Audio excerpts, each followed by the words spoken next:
hello, everybody. What? Just a moment. I'm just teleporting in there. By the great eye of the universe.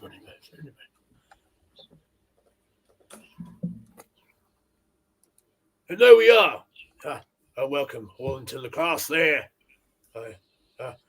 Make sure you're all seated there. Or you in the back row there. Keep it down. Class is in session indeed. All right, do your checks, everybody. Yes, sir, I'm all good. What's that, Nefarious? Oh, all right, well, make sure you go and see a doctor about that. We'll let you go. All right, right. Everybody ready? Legion's class is in session. Take your seat as 5 great travelers come to meet. And so, with your pens and textbooks poised, say hello to your hosts, Jesse, Sean, and Ostradamus Toys. But in the world of Mythoss, there's heaps to explore, and so, joining them on their quest, there is also Brick Something and Eldor. Yes, come all ye factions from distant regions, as we discover the world of mythic legions. As once there was an age so far distant that only its stories remain. They tell of great peace and great battles, and legends where both good and evil make their domain. So join us as we learn of dwarves, centaurs, orcs, vampires, skeletons, and elves, and yes, goblins and men, and trolls. There is so much to know, so sit a while till the class bell tolls. At the Four Horsemen, a journey awaits, one and all, where you can create characters, all creatures, both great and small. And summon your creation, be it minor, or grand. Just like magic, from a spellcaster's hand. But be warned, and do not let a class be missed, lest you fall victim to the dark powers of Necronominus.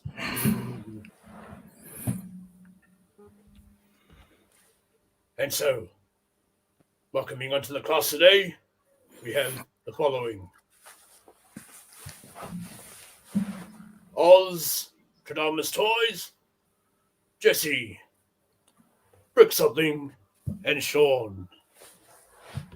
Hello, everybody. Welcome. Hello. Eldor, thank you for getting us through with the nice intro again from the amazing poem. Absolutely. Thank you. Thank you very much. Once again.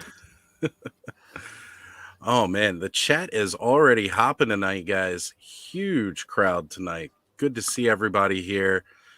Now, let's go around the table real quick here before we jump directly into the chat and say hello to everybody. Jesse, how you feeling tonight? I'm still solid. I'm here. That's good. That's good. Sean? Nothing a little bit. That's right. That's right. I had to get Brick laughing. I knew that would get him. And Brick, I see you loosening up over there, buddy. Getting ready? Hey, folks. Yeah. We got Jesse solid. We got Sean, who's apparently a gas, and I guess I'll be the liquid. What's up? How you doing?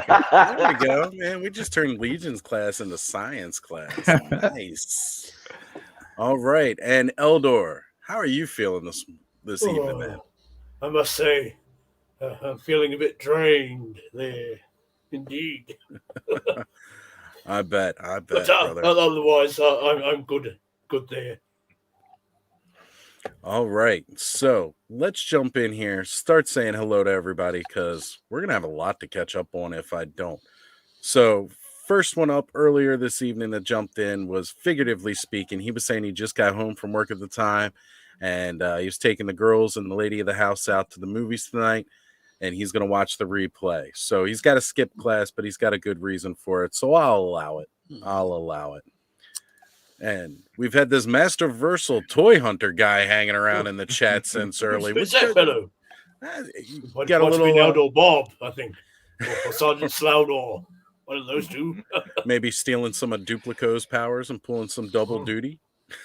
Well, yes, there was that robot Outdoor there a while back.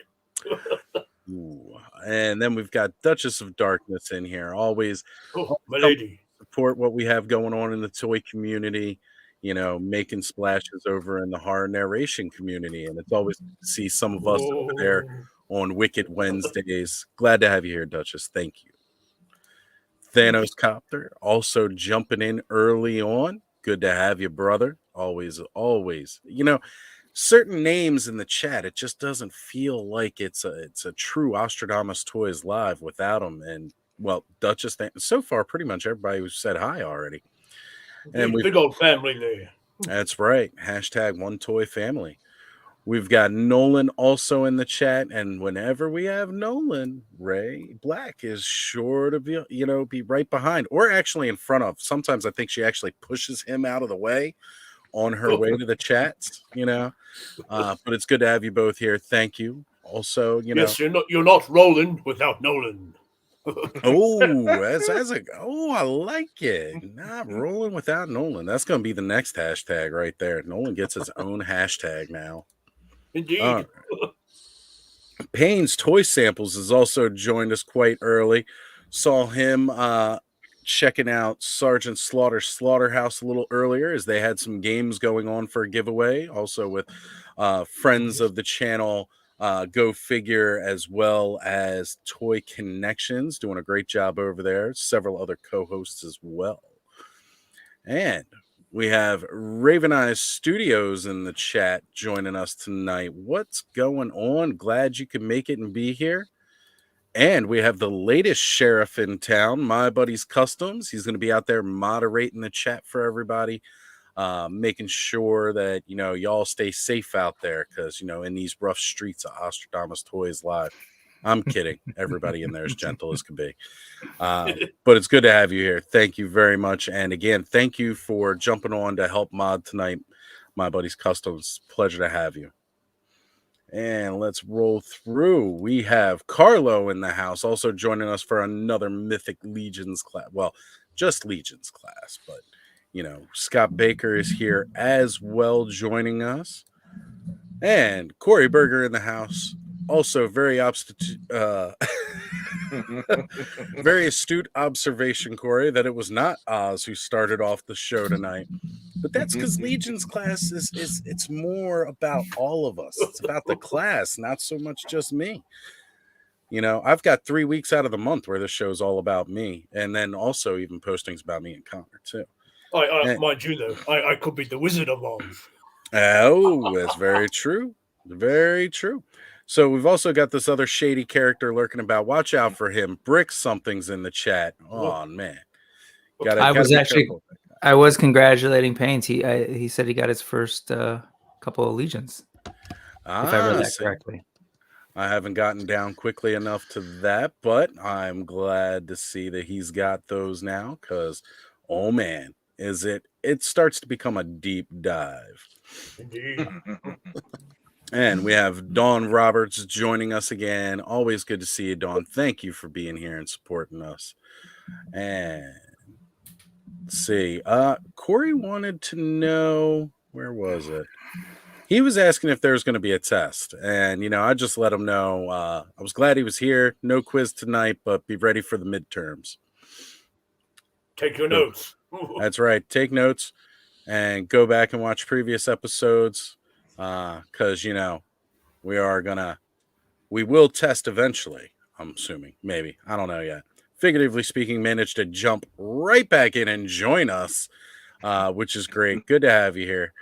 And we've got Ronald Embry in the house as well. You see, I gotta start getting faster at this, man. By the time I get down, like so many more people have joined in. You need to be a bit of a race course commentator there, sir. I know. And Highly Articulated has also joined the class this evening. Great to have you here. Thank you very much for showing up. And just come across this as he My buddy's customs, man. Excellent, excellent. He says he's going to be roaming these here parts, patrolling the streets. And if anyone gets out of hand, he's going to wrangle them. Like the Night Rider God, I there. love it. Absolutely. All right, guys. So, wait. And you use the turbo boost, Michael.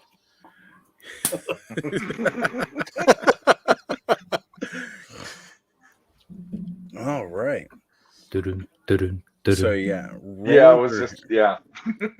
One man, one journey into the night. Pulling the up. night of the Night Rider.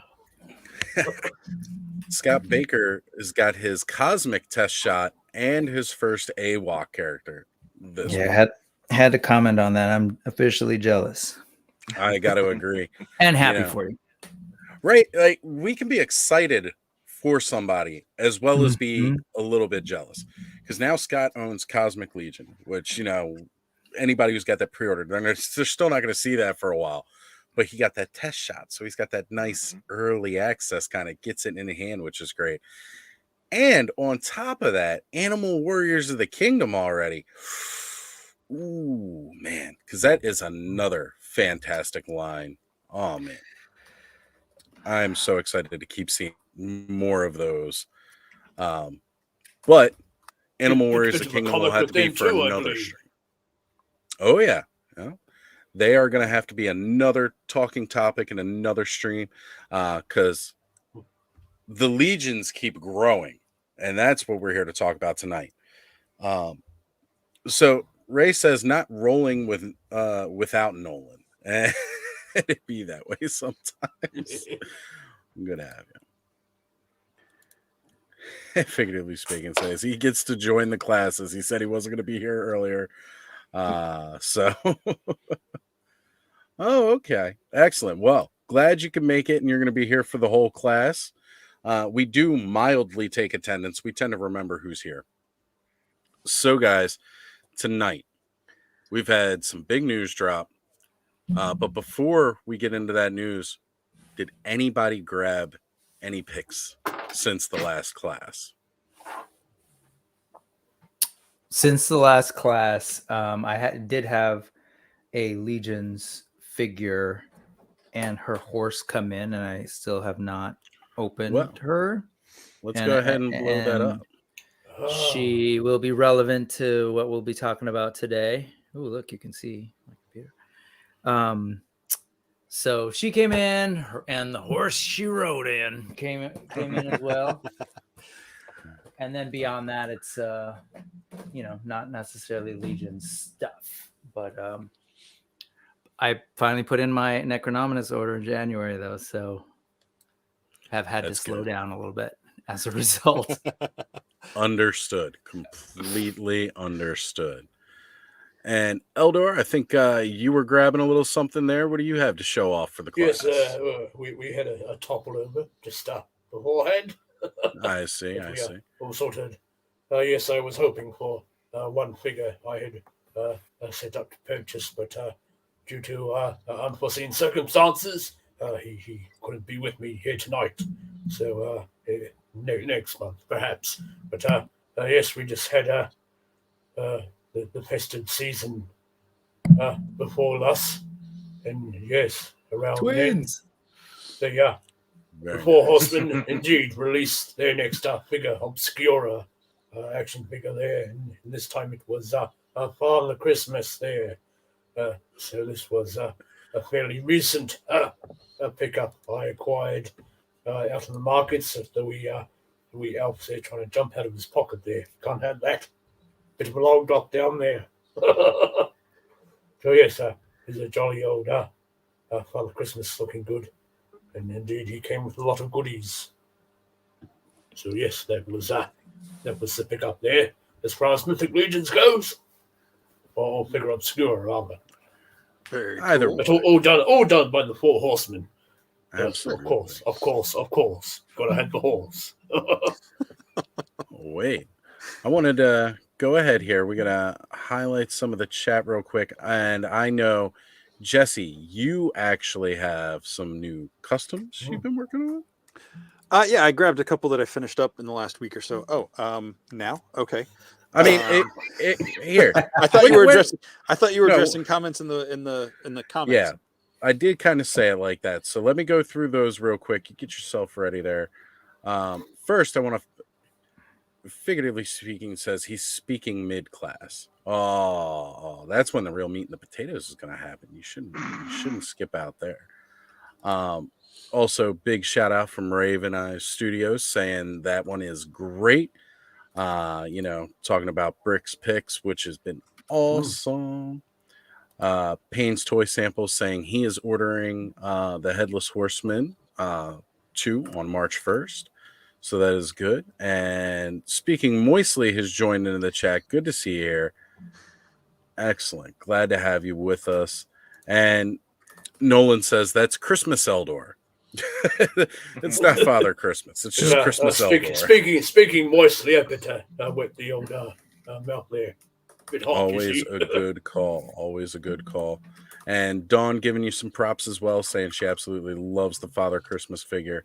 Oh, that is an amazing figure. Indeed.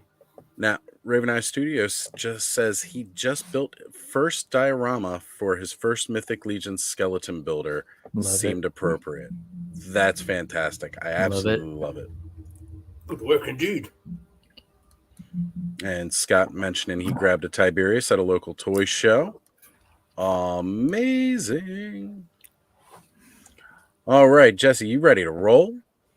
Yeah.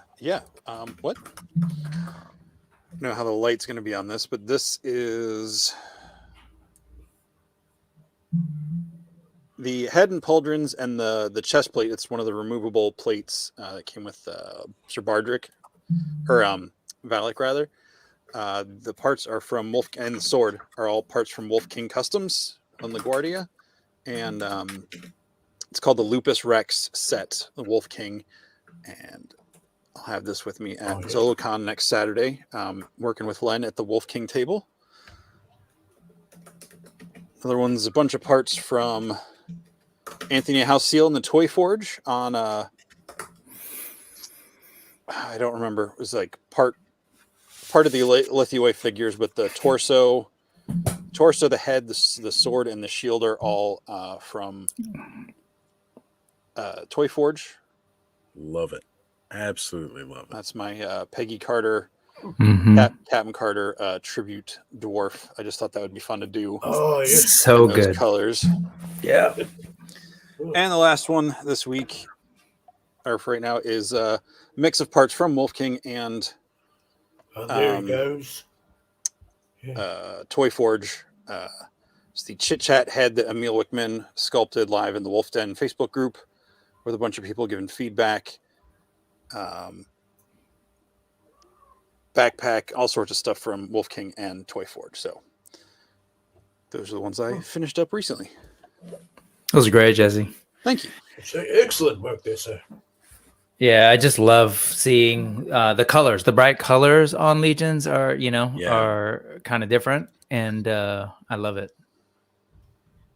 Love seeing that red and blue, and that, the green. I guess we do normally see, but very cool. Thank you. All right. So, from that there alone, we've got Peggy Carter Dwarf looks cool. And I got to agree. I think that's a great motif. Glad to have it. So before we go any further, I did want to say, for those of you who watched Toy Frenzy earlier this week, as everybody knows, Skelly was not able to join us because he had a death in the family. And however, his hiatus has gotten just a little bit, it took a turn, an interesting turn, not necessarily for the better. Our good man, Skelevator, is currently in the hospital right now, getting treated for staph infection. So I wanted to take a moment and let all of us, go ahead and just, as if things weren't tough enough with the first news, then the secondary news of, getting this infection, having to be in the hospital. Yeah. Just wanted to give him a shout out of love and positive vibes from everybody here with Legion's class. And, all the Oz holes, you know, just let him know we're all thinking about him and hoping he gets well soon because we miss you, Get brother. better there soon, sir. Yeah. Yeah. Indeed. Feel better, Skelly. That's right. So, guys, tonight, where do we start first? Do we want to jump into the class portion, or do we want to talk about what has been going on with Four Horsemen, especially today? So new sales coming up there. Or has been out Do the there. news. Let's talk some shop about what's been going on in the last couple of weeks. Yeah, Channel 1 always came before the rest of the day, so. Right. Oh God. Lisa Ling, Anderson Cooper, and they're still around. That's nuts. Anyway. Yeah, news. Let's do it. Okay.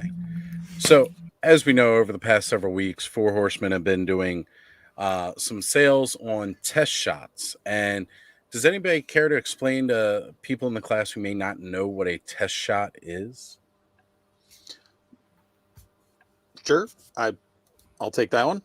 So test shots they're intentionally the Horseman ones are intentionally made to sell as test shots. They're essentially an all gray monotone rendering of the figures. It's pretty close to the exact same thing you'll get in the actual product when they come out. And they don't come in packaging. They're loose figures.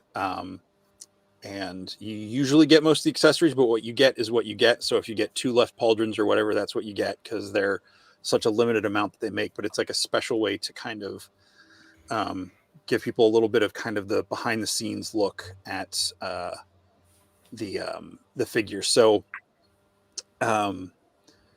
it's supposed to kind of be a modeling of the way they do like the actual test shots, which are usually just a bunch of different random colors. So if you've seen those like Star Wars retro ones where that's like the 6 colors for the Boba Fett or whatever, it's kind of mimicking that, but where it's because then when they do the test shots, when you see them that they actually get in the studio, they'll post them on their 4-ish Horsemen O'Clock YouTube shows on Wednesdays. And it'll be usually like a weird kind of creamy white with maybe a couple different color pieces at the hinges or something. So yeah. So essentially, from a toy operation point of view, the test shots are there just so they can, I guess, refine what an action figure is going to look like, and commonly with the different colors is they use whatever plastic they have in the molds at the time to do a bit of prototyping process, and I suppose they tweak it here and there, and then send it back up to the factory to once they're approved the look of the figure and I guess the feel, what materials are going to be used and so forth. 100%. Absolutely. Yep. So they've been selling those over the last several weeks. And as we were discussing with Scott Baker's news, having Cosmic Legions hasn't just been Mythic Legions, but they've been doing the Cosmic Legions test shots as well. And that's actually people's first chance to get their hands on some Cosmic Legion stuff, which is really great. So that's cool. And then they've had more surprises for us with the sales they got going on right now. Actually, before we move on to the sales, just in terms of the test shots, what's really cool this time around is that folks are sharing them, and Doricler has actually sort of solicited folks to send those test shots his way. So he's been actually sort of reviewing them, and it's especially been exciting for me to see, as you say, the Cosmic Legions ones. He shared the review of his Varga, which is sort of the first woman in the sort of 1.0 body. And it's been fascinating, like just sort of seeing one, what that looks like, and 2, some of the new pieces, because there are some new pieces that I can only imagine will also make their way across to Mythic Legions at some point in terms of like new body parts, new connection points and stuff. So anyway, I'm really excited for that. I love being able to sort of see that part of it now, because I think more so than in the past, a lot of us get access to kind of take a look at these a little bit closer. So check that out for sure. Dorklair's going to be doing those reviews as people start sending them over to him. Absolutely. And as a matter of fact here, Bud, if you could do me a favor and go grab that link and drop it in the chat, I would absolutely love and appreciate that. Thank you. And highly articulated chiming in here too, more about test shots when they have those different colors, stating that they represent different durameters of plastics. Or is that durometers? Did I pronounce it correctly? Durability, maybe, of the plastics, or Yeah, the different types of plastics, bit of a test essentially. of that. I thought I was under the impression it was just sort of like whatever plastics they sort of had around, but that makes sense to kind of get a sense of Yes, what it's what you usually hear people say. what the different plastics would look like or feel like on the figures. But the Horsemen have said that they opted to have all single color, monochromatic, so that they can really kind of take a look at the sculpt. Is what I've heard them Right. talk about their process. Which is pretty cool. They look great. I mean, they absolutely look great in that sort of single color. Like, you really see the sculpt, and fantastic. Right. I saw one fellow there. He had his in a bit of a acrylic casing there. Looked rather good. And he had it on a bit of a stand also. A bit of a base. So we're going to go ahead and give a shout out here for Dorklair as well. Just so people can see that link up there. Make sure you head over to his channel, check things out. Absolutely great. And also wanted to give a shout out to Cushy Mama coming in, joining us tonight. I know she has expressed interest in trying to get several Mythic Legions on her page on IG, as well as she runs a channel as well.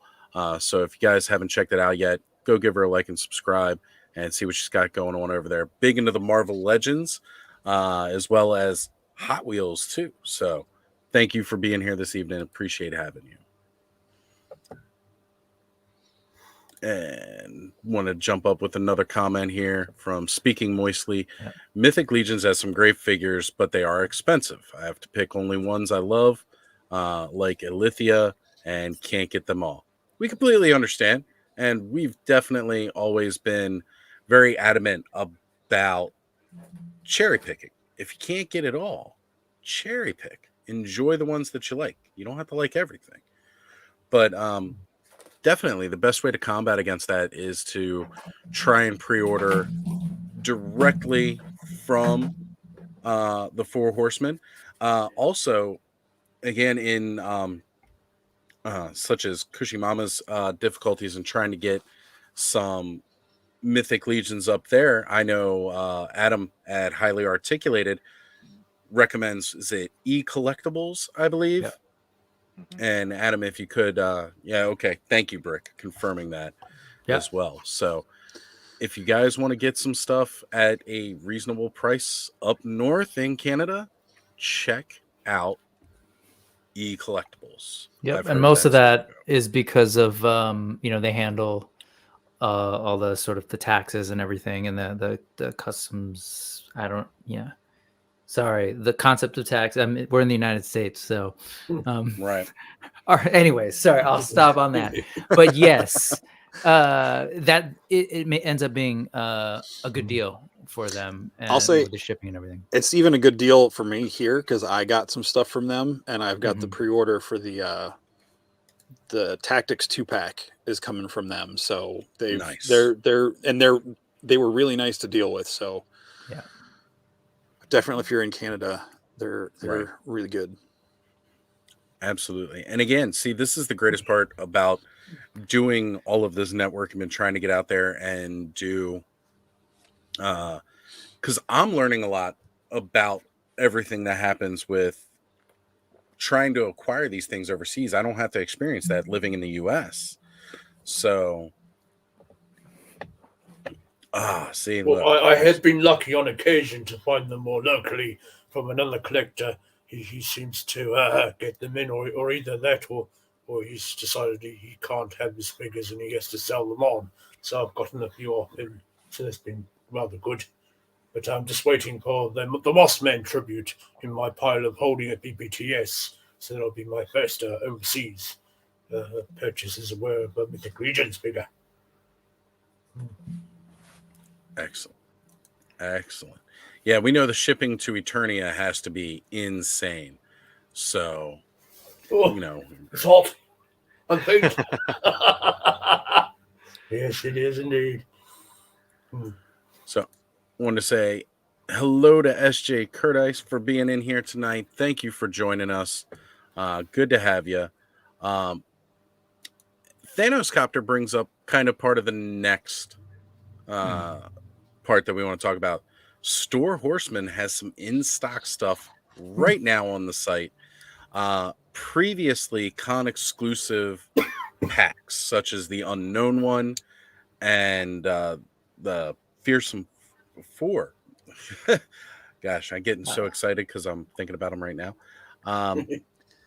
But yes, you can get the non-con exclusive versions on Store Horsemen right now. Now, those are actually missing some parts. And Jesse, did you want to go ahead and take that and tell everybody which parts they are not coming with for those that may not know? Yeah, so the Unknown One is not coming with the skeleton neck peg and the skeleton head. That in the packaging was exclusive to Legion's Con. And the the Furious 4 are available as 2 individual figures, but they come with alternate pieces, so you can make 2 different characters out of one figure. So I think it comes, what is it? Praetorian and Praetorian and Uit and Pelvicus and Lord Bushati, I think. So you can make the Orc or the Minotaur in one figure, or on the other figure you can make the skeleton or the Mercurian, like the armored like Greek knight looking guy. Yes, sorry, Scott. Yes, Scott pointed that out. That does not have the skirt piece, like the fabric piece, Right. on the Unknown One as well. The Furious 4 do not come with the cat head and tail that came with the con exclusive. Right. Now, I was wondering too on the Pelvicus, we still have the soft goods for the cape, since the other ones don't have since the Unknown One is missing the soft goods skirt. I believe so. Okay. I noticed it wasn't mentioned on there. I was just curious, since other soft goods were missing, if that was still going to be a part of it. Let's see if I can find that. But yeah, I think this because that was part of the regular figure. Okay. They were shown that way. Yeah, When I went on It's, there, they were usually shown make that changes way. between the exclusives and what goes out on retail, of course. the only thing they said that was not included specifically was the skirt and the skeleton head and neck on the Unknown One, and the cat head and tail on the Furious 4. Yeah, it's when I'm looking at the Lord Bushati Pelvicus figure right now, it still has, it looks like it might be I don't know if it's just the picture. No, yeah, it's the same cape.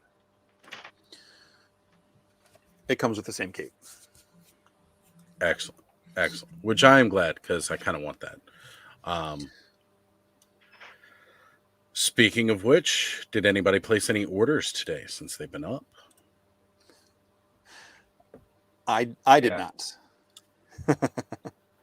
Yeah. I completely understand. And they're going to be up for a while, though, which is the great part about it. They said, if I remember correctly, exactly how they worded it, there's going to be doing a lot through the first 24 hours, and then taking off limits and such after the 24 hours if it doesn't sell through. If I read that correctly. The limits on the Furious 4, they were having them at 12 limit, which kind of shocked me. Yeah.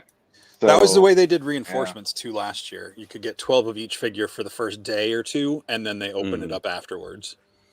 Which is a good call, making sure that, people aren't really trying to like completely overstock and corner the market on a particular type of builder. And, that makes a lot of sense. And that's a case allotment, right? 12? I believe so. Of the standard figures, yeah. Right. Standard size figures.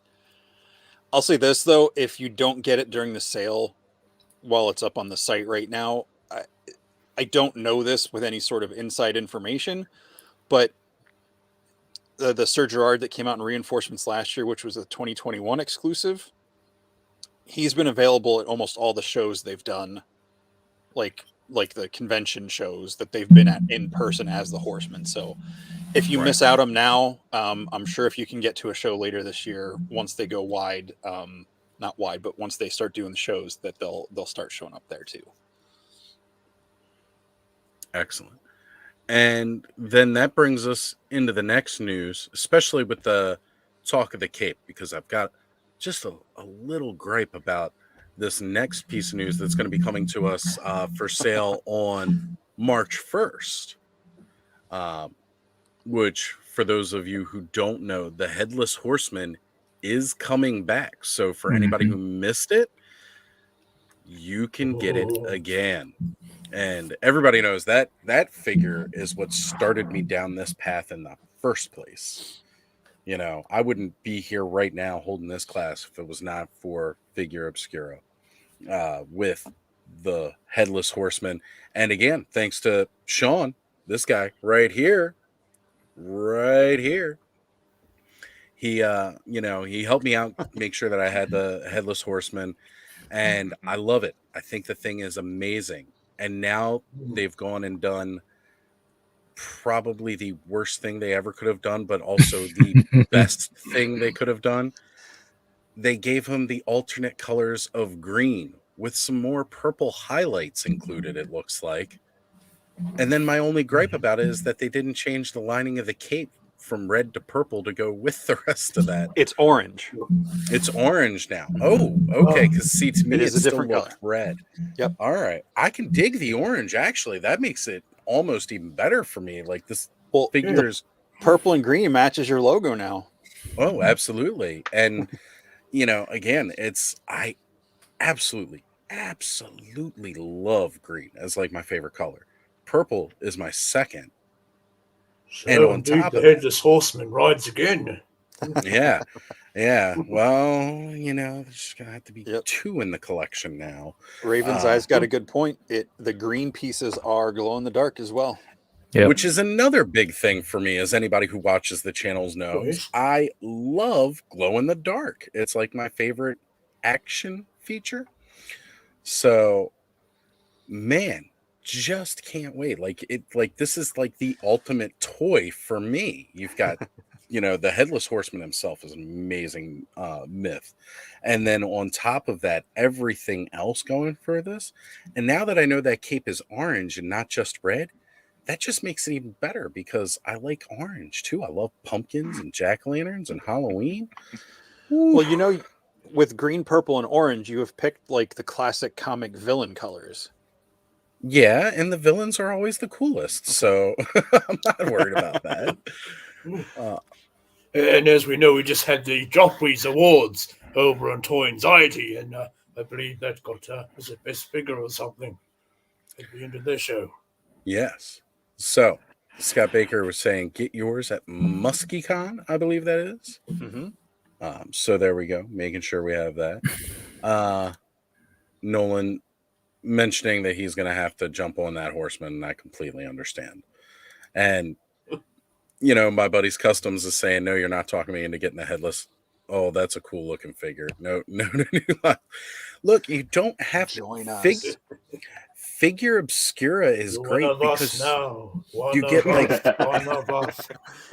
That's what this class is all about. We're actually luring you all into a 4 horseman cult. So come on, join us.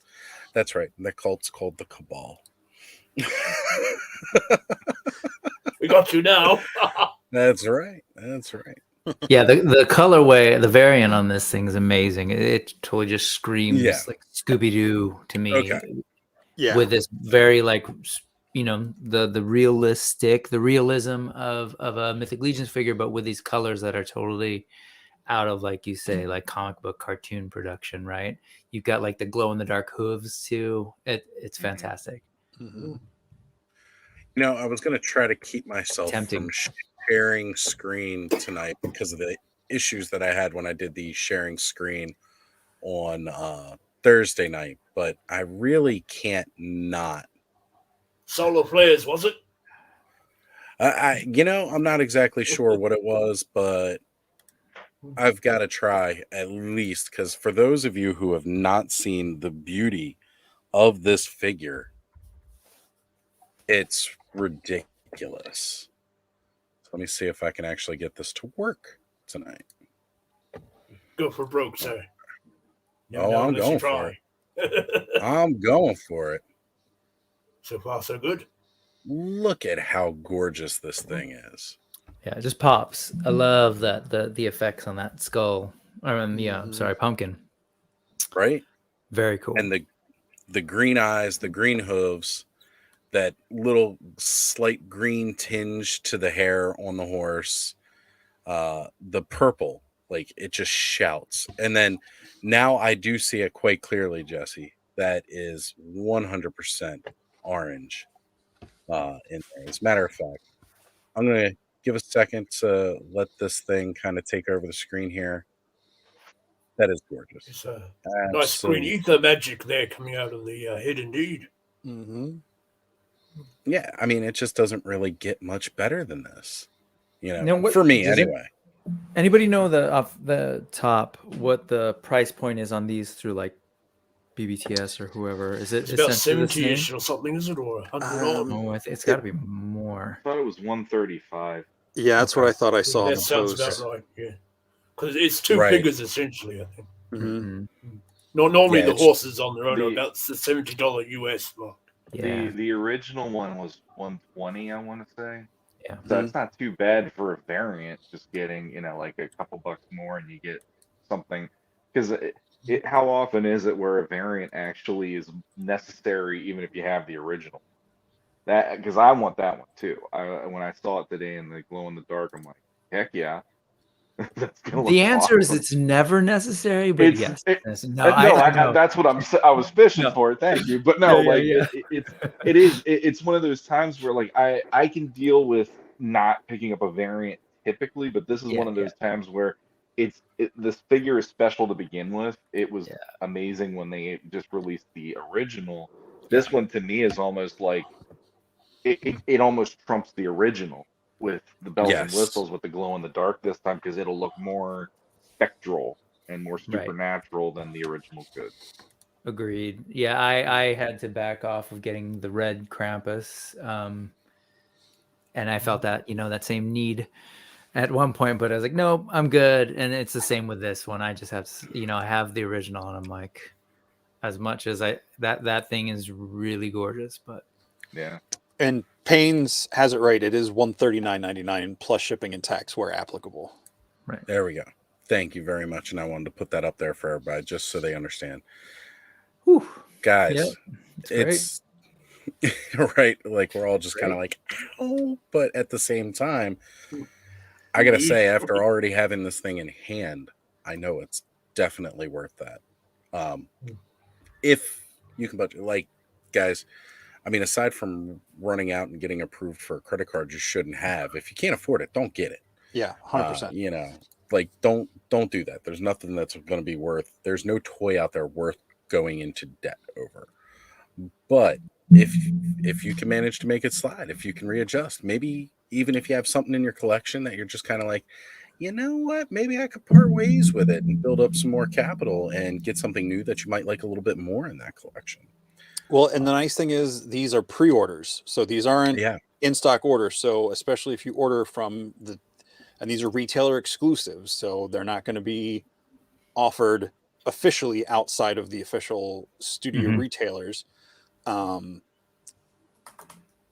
which they have a whole list on Source Horsemen for the approved retailer site. What was I going to say? You'll have time. Most of them, a lot of the places you maybe put a small deposit down, or you don't pay till it comes in, so you'll have time to budget. I believe the expectation is like Q4, or right or around late, the same time, or maybe, or was it end of Q3, which would have been right around October, yeah, if it shows up. And that's perfect. That's great timing, especially for that figure to come out. And God, if it would not fit the mold. So, again, for people who are a little worried, go easy on it. So, I want to give a big shout out here to the co-host of Shooting the Shelf, Curtis Ackerman's joined us. Yes, indeed. Good to have you in the chat, sir. Excellent to have you here. Plus, gotta go plug Jesse's show because he didn't do it yet. So,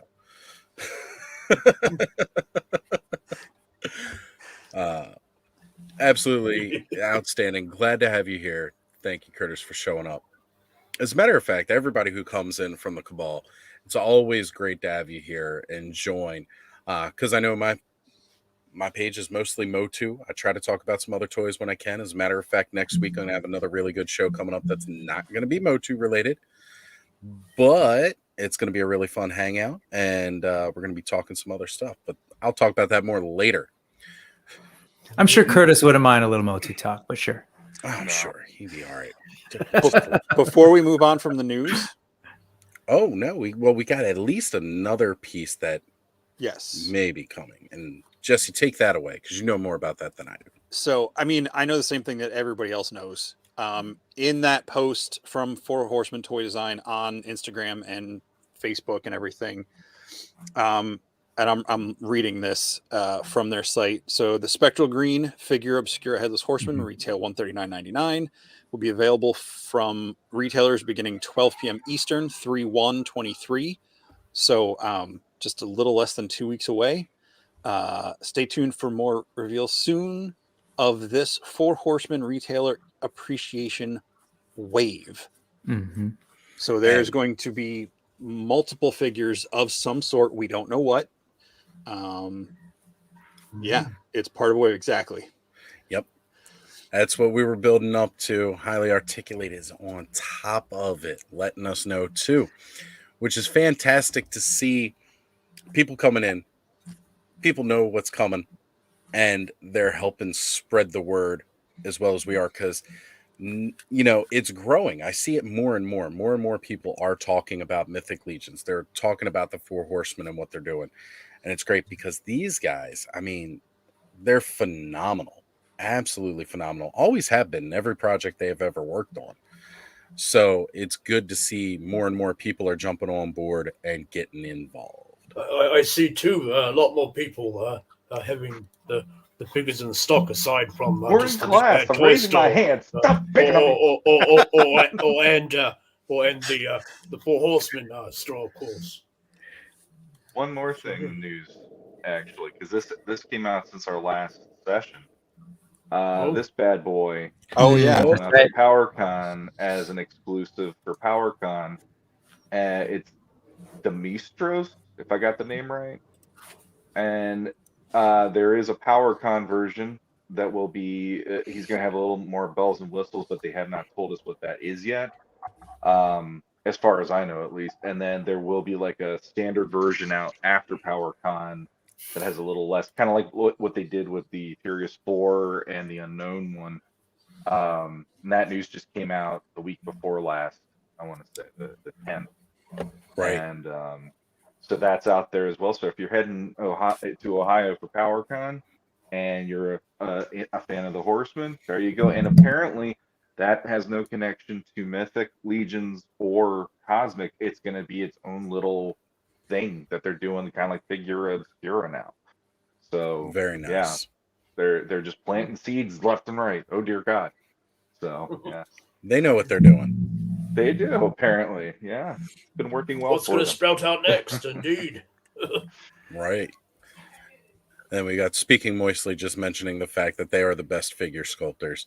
And I got to say, like, there are very few companies that can match the level that the Horsemen do and still manage to make such a good quality figure overall and not have it turn into a complete statue.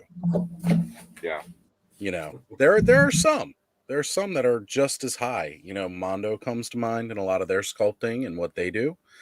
And still manage to keep it an action figure. But the Four Horsemen really kind of lead that wave consistently with what they do. All right, guys. Oh, no, Jesse, what you No, I was just agreeing. I said absolutely. Yep. So, guys, should we actually start getting into chat now that we've talked about what the Four Horsemen got going on for all of us fans, and informing everybody like Carlo just really how much debt we're all going to be in after this year. You and me both. Yeah, Right.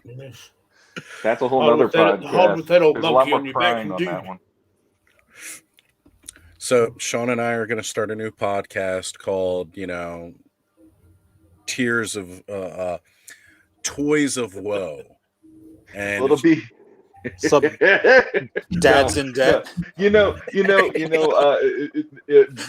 always talk about the BAF, the BAF Build-A-Figure. Ours will be BAF broke as, and that'll be ours. And Father. We'll do. I made really bad decisions, but damn, does my shelf look awesome this week? Just do that kind of stuff. Yep. Oh. Absolutely, I agree.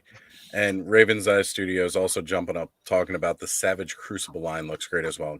Gotta agree. And talking about Horseman sculpts. As a matter of fact, didn't they do the sculpting for Savage Crucible? I thought. Nope, No? they're not related at all. No? Okay. Nope. That's on me. But it still looks absolutely gorgeous. All right, guys. Well, we talked about Halloween a little bit with the Headless Horseman, and what is another fantastically great Halloween creature that everybody likes to join. I was really wondering there, Jesse. where was You got the this, I was segue? like, wait, where is this going? I'm a little I slow. wanted to Michael look for my Myers. garlic there, sir. Hang on a sec. I'm with you now. Jesse's running a bit slow, and I'm not nearly as eloquent as I normally am.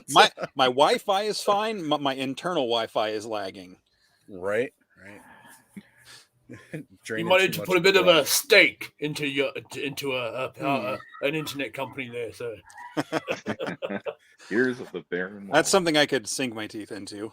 No. There we go. I just lost another 6 subscribers. Thanks, Jeff. You're welcome. Dad jokes. Don't worry, are we're not shining the sunlight on anything here tonight.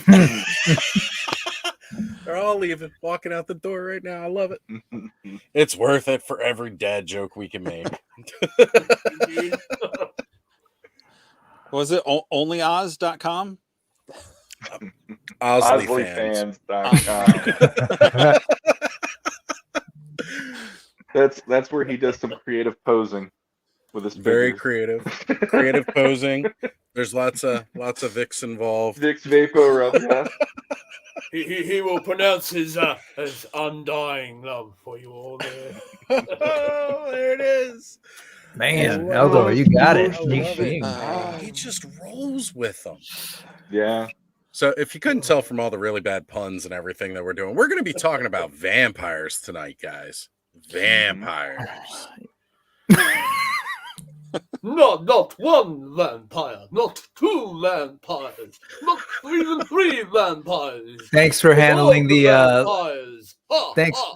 thanks for handling the links there. Good mod there. My buddy's customs. My buddy's customs is on top of it tonight. Thank you. Why don't you go ahead and show the blackboard for us there? Yeah, let's get it up here so we can actually start getting into this. Yeah. For a moment here, I'm going to go ahead and full screen, make it a little bit easier for everybody to see, and then we can break it down in just a bit here. And for those of you trying to keep track, because we lost track. I definitely lost track. What have we covered so far, just to give you a sense of the different races? And that'll be what, if you all can remember? Episode 1, Humans. Yep. I was going to say, there is a quiz. You lied. Yeah. Hey, what It's can I a say? formative assessment. This is not for your grade. Yeah, that's right. It wouldn't be a surprise quiz if, we just kind of let it roll there. But we got humans we've gone over, folks. And we did the skeletons when we were sort of in line with the Necronominous wave, and That's right. kind of Trolls. covered the Turpiculi and the trolls, right? That's Mhm. right. And in my brain, for whatever reason, thought we had covered more, but apparently that was it.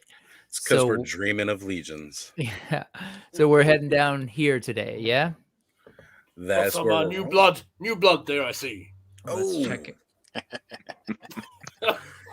So speaking Anyway. of She is Olivia, not amused. here we Dad are. jokes are lost on her. Indeed, she's not amused. So I figured we, kind of set it up so that we start with her. What's her role in this whole vampire business? So Alithia is one of the Dark Four. They were four beings that were created by Helios, one of the two gods that created the world of Mythos. And if you look at artwork of Selene, the other elder god of the Mythos world, Alithia looks a lot like her, only mean.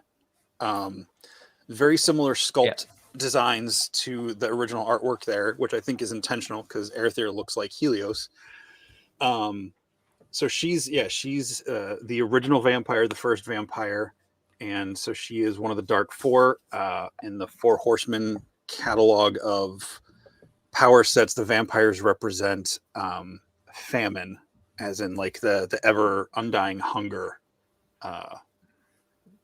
in the vampiric nature.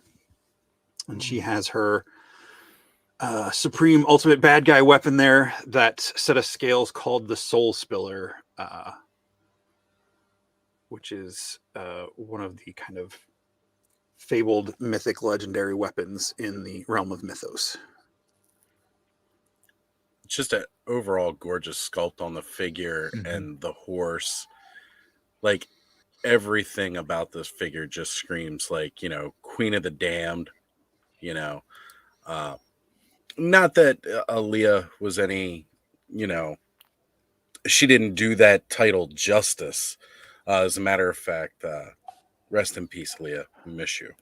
But I would love to see a movie about Alithia because I just imagine mass slaughter. Yeah, she's great. Her and her horse is named Phobos. There's something weird about him. I don't know if the horse himself is a vampire or she. I'm not sure. I think it's just listed as horse. Maybe it is undead horse. I don't know. But Okay. Yeah. And so Speaking Moistly is chiming right in on that, saying that Alithia is a great figure. She looks unique, kind of like a evil vampire Lady Liberty. I love this figure. Absolutely. Is definitely one of the ones that really stood out to me as a whole. It could just be because of the purple, because, again, second favorite color and all, but man, wouldn't she look good riding around next to my green and orange and purple horse? It's a very she's fantastic. I love that was another appropriate vampire. That was definitely the Count. I love the sort of people have kind of alluded to the fact that she has this sort of like regal quality about her, which is very cool between her and Necronominus both. I just sort of love how their designs ended up in contrast to sort of the some of the other horsemen that are like ready to fight, ready to rough. It's a different look because it's a different power set and everything. It's very cool. Completely agree with you on that. Yeah. And she got kids. Yeah, she does. Yep. That baby mama drama. So this is version 1 and version 2 of Baron Voliger. They're both 1.0 bodies, so the bigger, taller, thicker figures. Version 1, I'm not going to try to remember which lines that came out, but he came out a while ago, and he's had at least one re-release, I think in one of the All-Stars waves, if I remember correctly. And his cross, the symbol on his uniform, I'm putting my mouse over it again. No one can see what my mouse is pointing at. The purple cross on his shield and his tabard and everything are meant to be a representation of Alithia herself. And you've got the ones like his older, because some of the timeline is different for when these figures like where in the story their stories are taking place for the figure. So the first one is believed to be like an earlier, younger version of him, and this one on the left or right is his more current stage, as he retired and let his daughter take over for a while. But yeah, he is the son of Alithia, and I believe Alithia and an elf, if I remember correctly. Nice.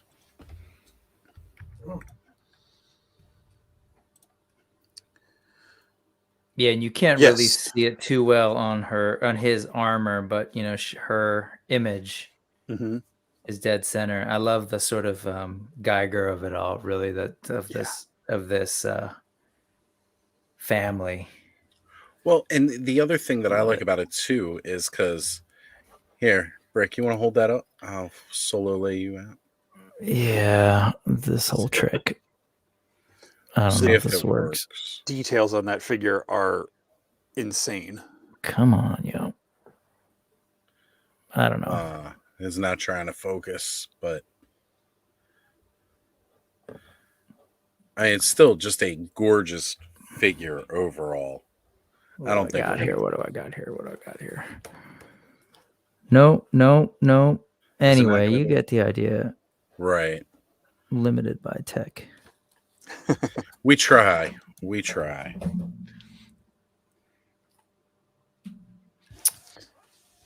Yeah, Yes, sometimes it's hard to see yourself when you have a mirror on the wall. No. So what's the deal with this whole sort of like family structure and having like the children of it all in terms of like the lore? Keeping other the bloodline going. yeah, other than the fact that I mean they do reproduce naturally, I guess. But yeah, I mean she's a goddess essentially, Alithia, and it says some unholy union between her and an elf of the first age, so way back when. So he's been around for a long time. And he's got a daughter that he kind of stepped down and let to, but we haven't seen where all that's going to go. And I don't know, I think the book had been talked about by the time we did last month's show. Yeah. But there is an actual book coming that's going to tell a lot more of the lore in depth in an actual story format, not just as bio inserts. So I'm sure we'll get a lot more information on all of this soon. Yeah, as far as the sort of reproduction, the in Mythos, it's not really the same sort of thing that we're sort of used to in terms of like the I bite you, you turn into a vampire kind of a thing. Yeah, I don't know. I don't know if they've gotten into like they've been very. I don't remember if it was me and Curtis on our show or someone else was asking about the vampires. Like you can be born a vampire, you can be turned into a vampire, but it's not necessarily sunlight. I don't think is their weakness. I know they live in the cold, so they're more frigid. Like that whole like drained of life kind of thing. So I'm sure we'll find more about that when that book comes out. Cool. I agree.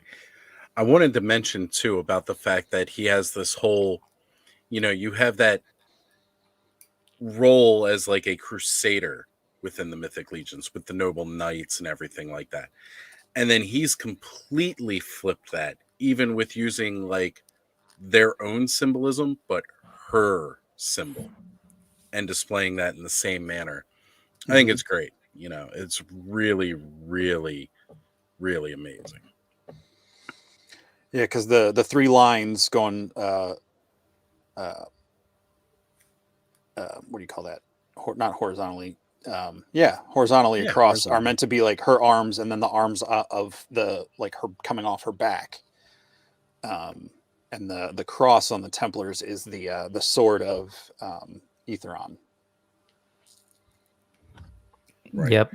And I asked about the kids because if you see highly articulated there too, that there is this thing among the Horsemen, right? That they have children and they spread their seed, and it's kind of a fascinating take on these sort of villains, right? Yeah. The other thing I'll say is if you just take a look at these two figures, right?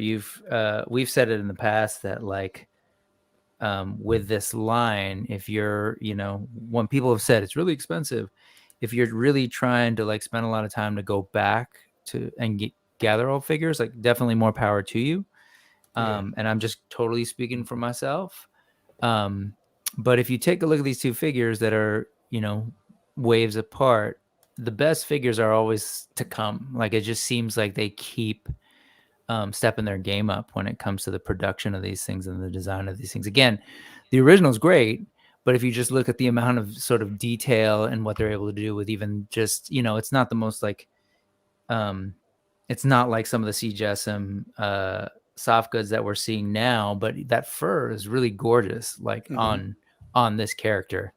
And I'm not necessarily like a big vampire guy, but when I sort of saw the way that the vampires came in this wave, I was totally sucked in because of all the sort of accoutrement, right? Like they're just the way these things look. This one is just looking like this super regal, like Baron, truly, right? This aristocratic thing. And then we've got Valak, who we'll take a look at later. And it's just amazing. And I have a bunch of them out because they're recent, but at no point was I ever planning on getting vampires. And then these vampires came out and I was like, okay. Brick something. Just turn your head to the left there a wee bit. Oh, what happened here? Just need to check your neck there, sir. You were sucked in. Oh, yeah. That's a hickey. Oh, no, he's all right. No teeth marks. See, highly articulated, was right on top of it saying sucked in by the vampires. Yep. He's a dad too with them jokes. So, which we greatly appreciate. And at some point in time too, I definitely need to bring Adam highly articulated on, and Brick, you and I, all three of us got to get together and talk about critters, because we share a very common passion about critters. On the critter note, just gonna point this out, and again, it's not going to be worth zooming me in, but I'll just sort of point it out. On his arms, on his pauldrons, are these just fantastically sculpted dragon-esque creatures. I'm assuming they're dragons, but it's sort of like the spine of one and the full head of one on each arm, and a snake. And they, of course, there's the sort of wings coming up. And I don't know, there's just a lot of these little things, these details that they put into these things that are not, I'm sure, not accidental. Like you said, that the paint on the original Baron is like symbolic of her, right? And her, like her arms. I wonder what they were thinking with this sort of dragon head on the vampires and critters. The Phobos, the horse, right. He's got the wings, or she's got the wings coming off the side of the headgear, the harness. But on the breastplate, or the chest piece of the horse, on the, I don't know what all the tack is called, but it's got this vulture, like almost Skeksis looking thing coming off the front of it. So yeah, there's a lot of details, and we saw that in the Necronomicon stuff too, the different skulls in the different guys' robes and stuff. So yeah, like they're not phoning any of these things in. No, not at all. Not at all.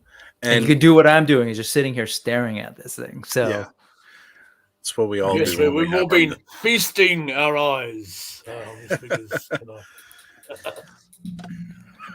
God, I love this. But also, even that dragon motif too gives it a callback to vampiric legend that we're used to with Vlad the Impaler, being known as the dragon. And it really incorporates that and ties it in well. Some of the best stuff in fantasy has direct relation to actual historical parts. And I think that is one thing that they do well. Again, their knights scream Templars that we know of, but they put a completely different meaning behind it, but it's still something that we can look at and recognize and call to. And that's exactly kind of like what we're seeing here with these vampires. Yep. Shall we move on? Yeah, we definitely can. Speaking Moistly has said that 4 Horsemen do put the detail in their figures, and I got to agree. They do not half-ass a thing. They are whole ass in on everything. Both cheeks, all the way. All the way, pressed up against the glass.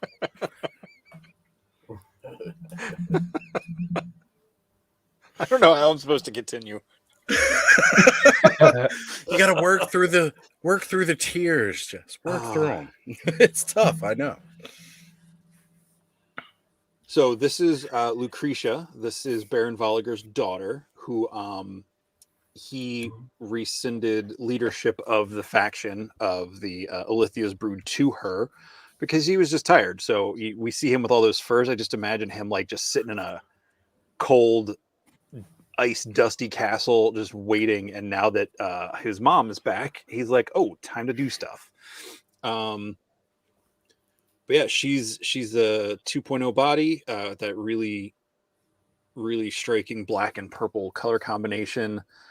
They have not done a second version of her or any. I don't know if she's been re-released at all in any of the All Stars. I don't think so.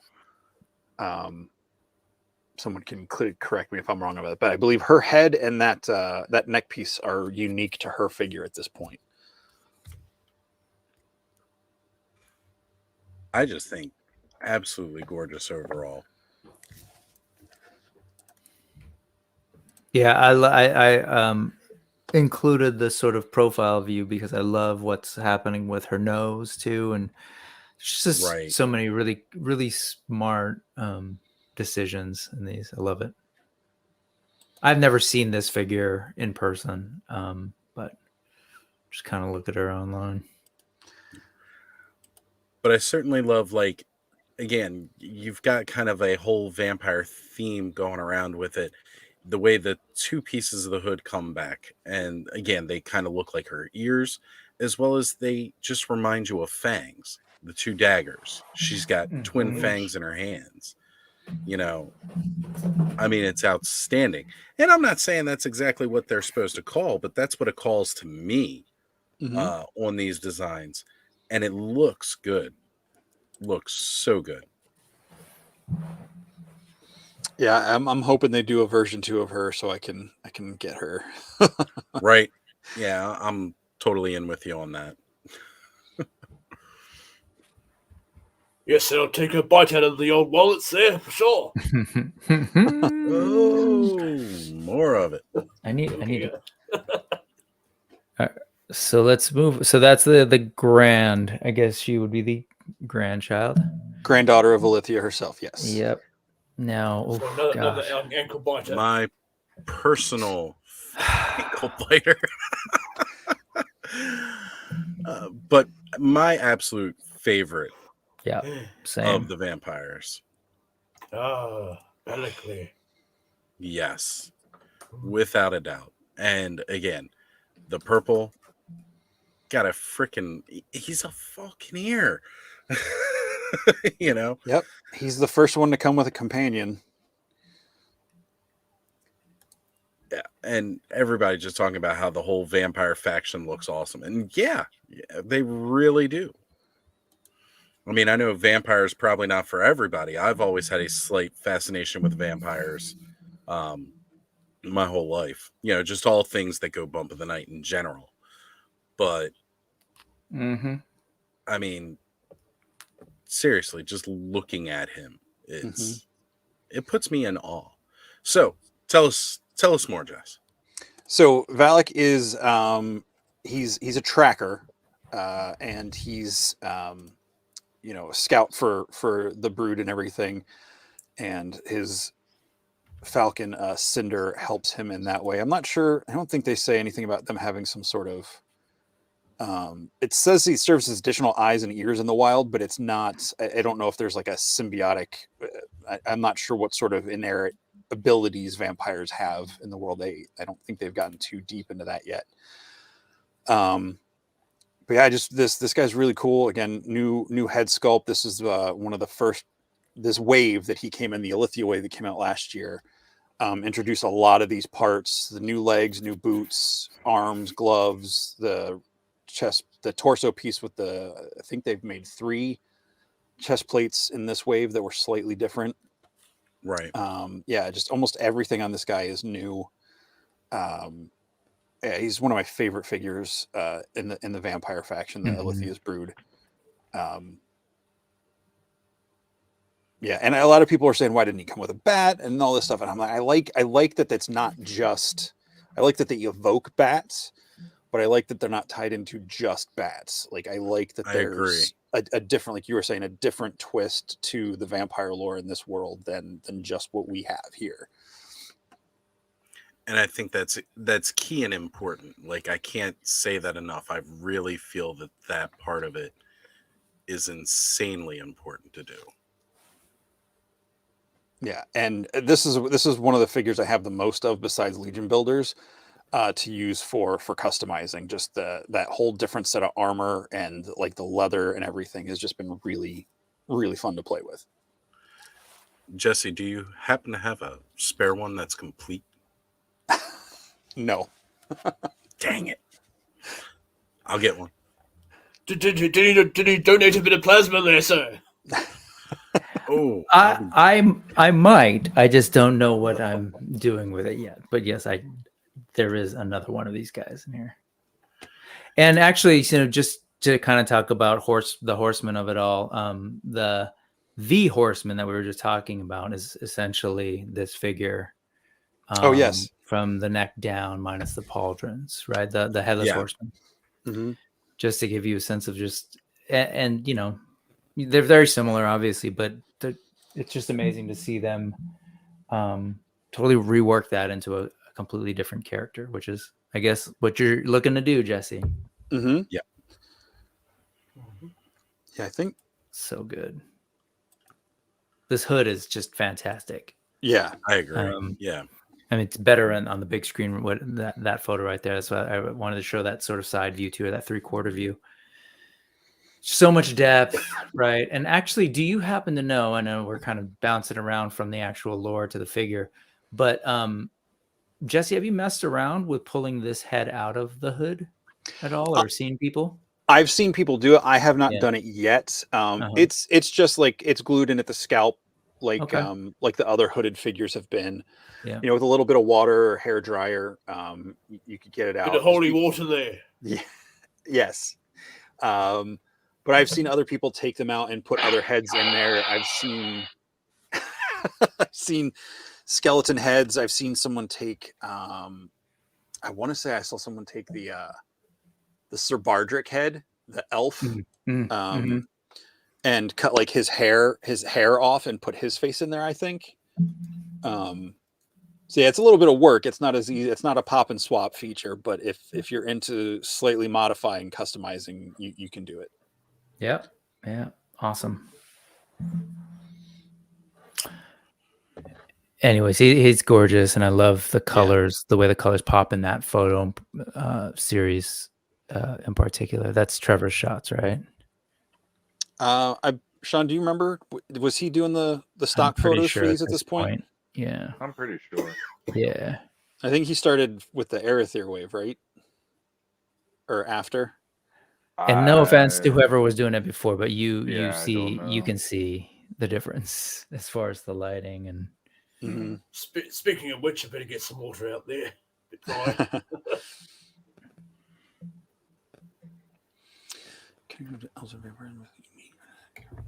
I see Highly Articulated is asking a question there. Let me bring that up. So, I'm trying to remember here. I know a lot of the bad races, like the evil races in the story, are so because they were kind of like Tolkien, where they were kind of like tortured and perverted versions of the original creation. So a lot of these things came about because Helios was angry with Selene, the goddess that they had created everything, but because they liked her so much and she was spending so much time with them, he kind of made his like dark version of things. And so the vampires are kind of like a twisted version of the elves in this world. Again, that's I'm sure there will be more information on that stuff coming out in the eventual book. But yeah, there is a relation, because if you look at the designs of like the elves and the vampires, there's similarities to some of their features, their armor. Mm-hmm. I mean, granted, it's because they share parts, and that's kind of part of the whole thing with this line. But yeah, the elves are, and they are kind of the directly opposed factions. So Alithia's brood is kind of like the antithesis of Xylona's flock, even though Xylona's flock is not just elves. Right. Oh, type O, I see.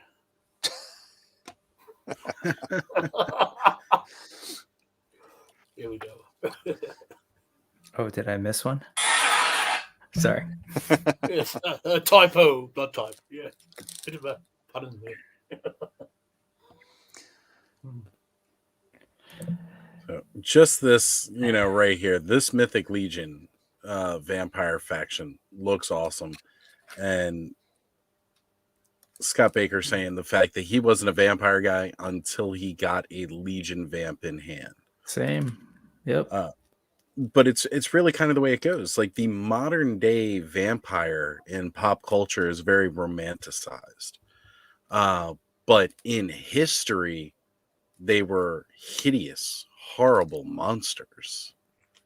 And that's what I like about this, because they still look beautiful in a way, but at the same time, they are horrific and monstrous too.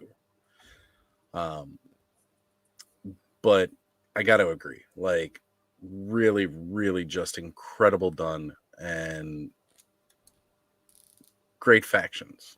Like the fact that they have just a whole faction of vampires in Mythos is great. Yep. And it's classified as, on their bios, they are classified as a race. So it's not just a Right. A thing that happens if you can get bit by it. Like they are their own unique genetic creatures. Yes. Yes, Or they beings. pale in comparison to other races, indeed.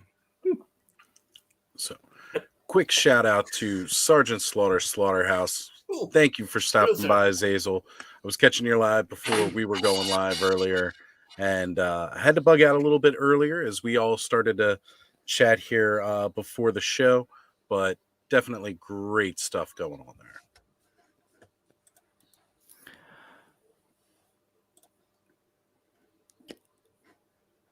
I was going to let it go, but just real quick, because you were saying vampires in history, the history teacher in me feels the need to let you know, Oz, that vampires aren't real. But There, never mind. Never mind. you know what? We can move on. Sorry, Stop guys. I yucking- know. Stop yucking my yum. I know. I totally did it. I feel like I might get fired if someone sees this. I didn't say anything. Anyways, sorry about that. Back to the vampire on the screen. You got down to the ashes of it, sir.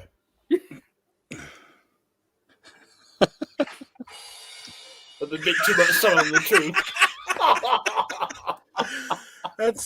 I'm sorry. We definitely need to have a soundboard for the show now. Thank you. Thank you for doing it. So this is one of the few Legion builders in the vampire, the Alithia's Brood faction. This is the female vampire builder. Just love this slick all black armor with just that purple plume and the white face. I just really like that. They kind of remind me of the Dark Elves from the way they did them in the Thor Dark World movie, which I know not everybody loves that movie, but the design I thought on those elves were cool. It's just those white face masks. Yeah. I thought was a really fun thing. And I love that this whole line, everybody said they really like this, the look of these, but just that cold kind of emotionless, brutality that these guys give off is just great. Dead and loving it, you might say. I don't know if they're undead. I don't think they're dead. I don't think they're dead in this world. Yeah, that's sort of more in Necronominus's area of things. I love this one too. Yeah, this is the 2.0 builder. So this is the other the vampire soldier, the male body type with the 2 different heads, the armored and not, with all that purple accent, everything just really, really, really looks cool. I agree. Absolutely love it. And I don't know, Yes, maybe I'm partial due to my favoritism of purple, but God, this wave is just amazing. Mm-hmm. yes, I rather like how you had the building blocks of each different race, sort of the building blocks of the DNA, if you will. Yep. I'm sorry, I'm late.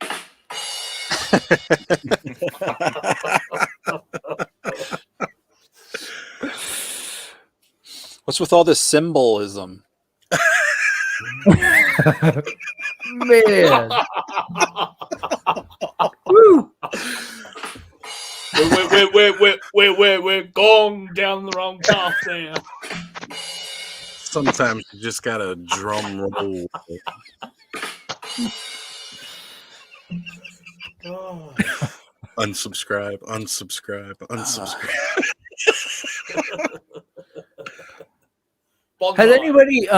Has anybody worked at the sort of runes and on this shield and some of the other things? Has anybody done much?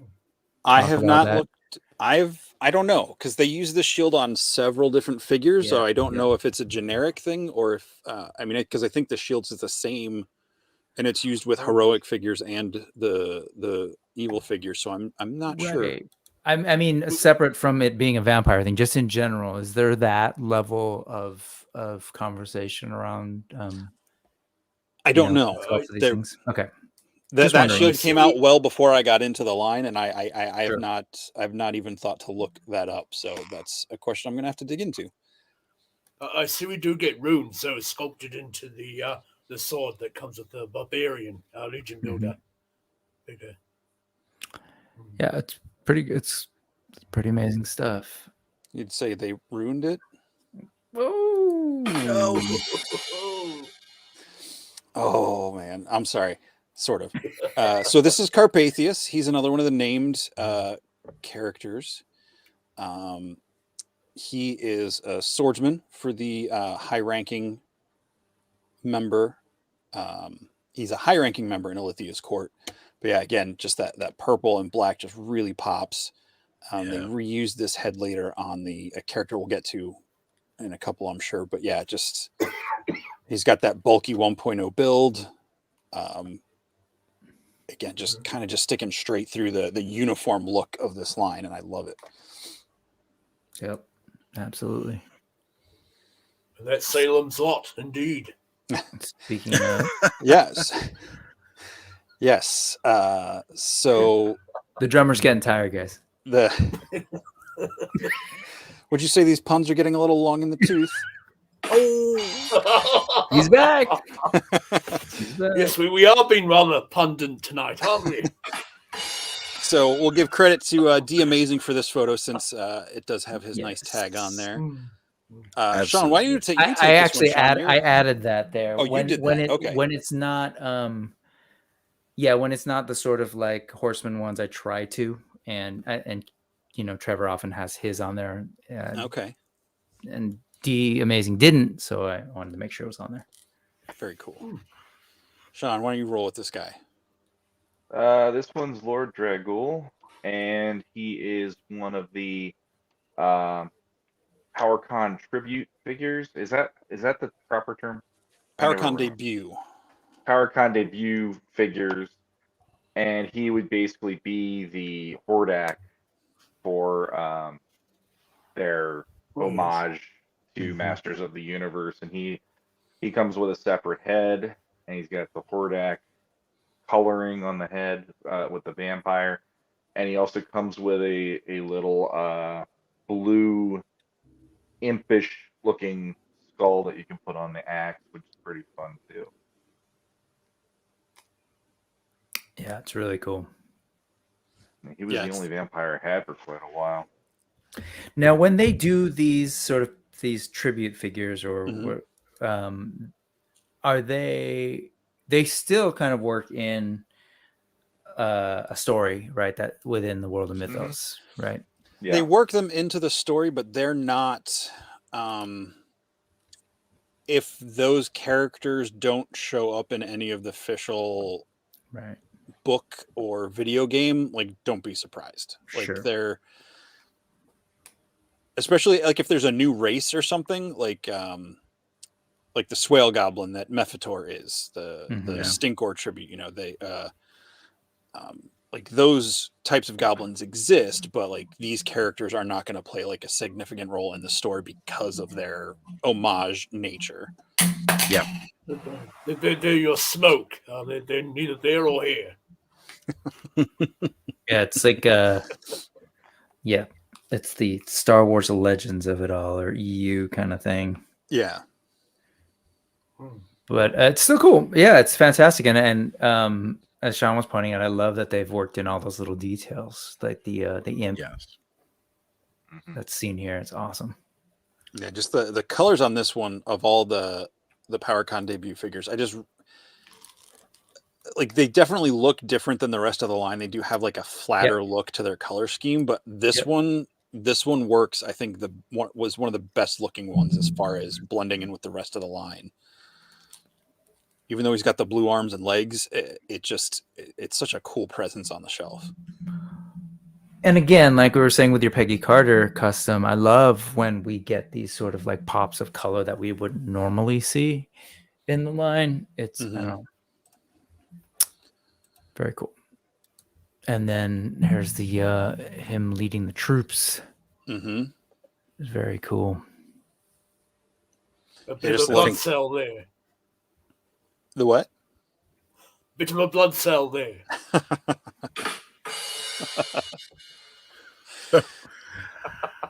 I just want to go ahead and highlight this here because Curtis does love his super chats, and unfortunately, I can't get them yet. But thank you for the $5, Curtis. This was my first figure because that's what you do with the super chats. You got to read them aloud. And that's how he got pulled in, huh? Yep. I remember seeing them. I wasn't in a position to access them at the time, but it was the same kind of thing. This is definitely like I'd seen the Mythic Legions, kind of been following them, and when they started doing these tribute figures, there was something that kind of perked up a little and pushed me a little bit closer to like wanting to eventually grab some. So very cool. And the paint on his face is just so unique and different from the others you can see. Yeah. He's got red eyes as opposed to the white eyes. And yeah, I like that he's more of an individual in his overall look. Yeah, he's definitely like 100% that general that you would see at the army. In this shot, it's just a beautiful, beautiful shot of exactly that. Yep. I love these. I wish Trevor would go back and do these for a lot of the figs, but whatever. We got them moving forward. So, and I think this is the last one of the quote unquote true vampires. Yeah, I think that is correct.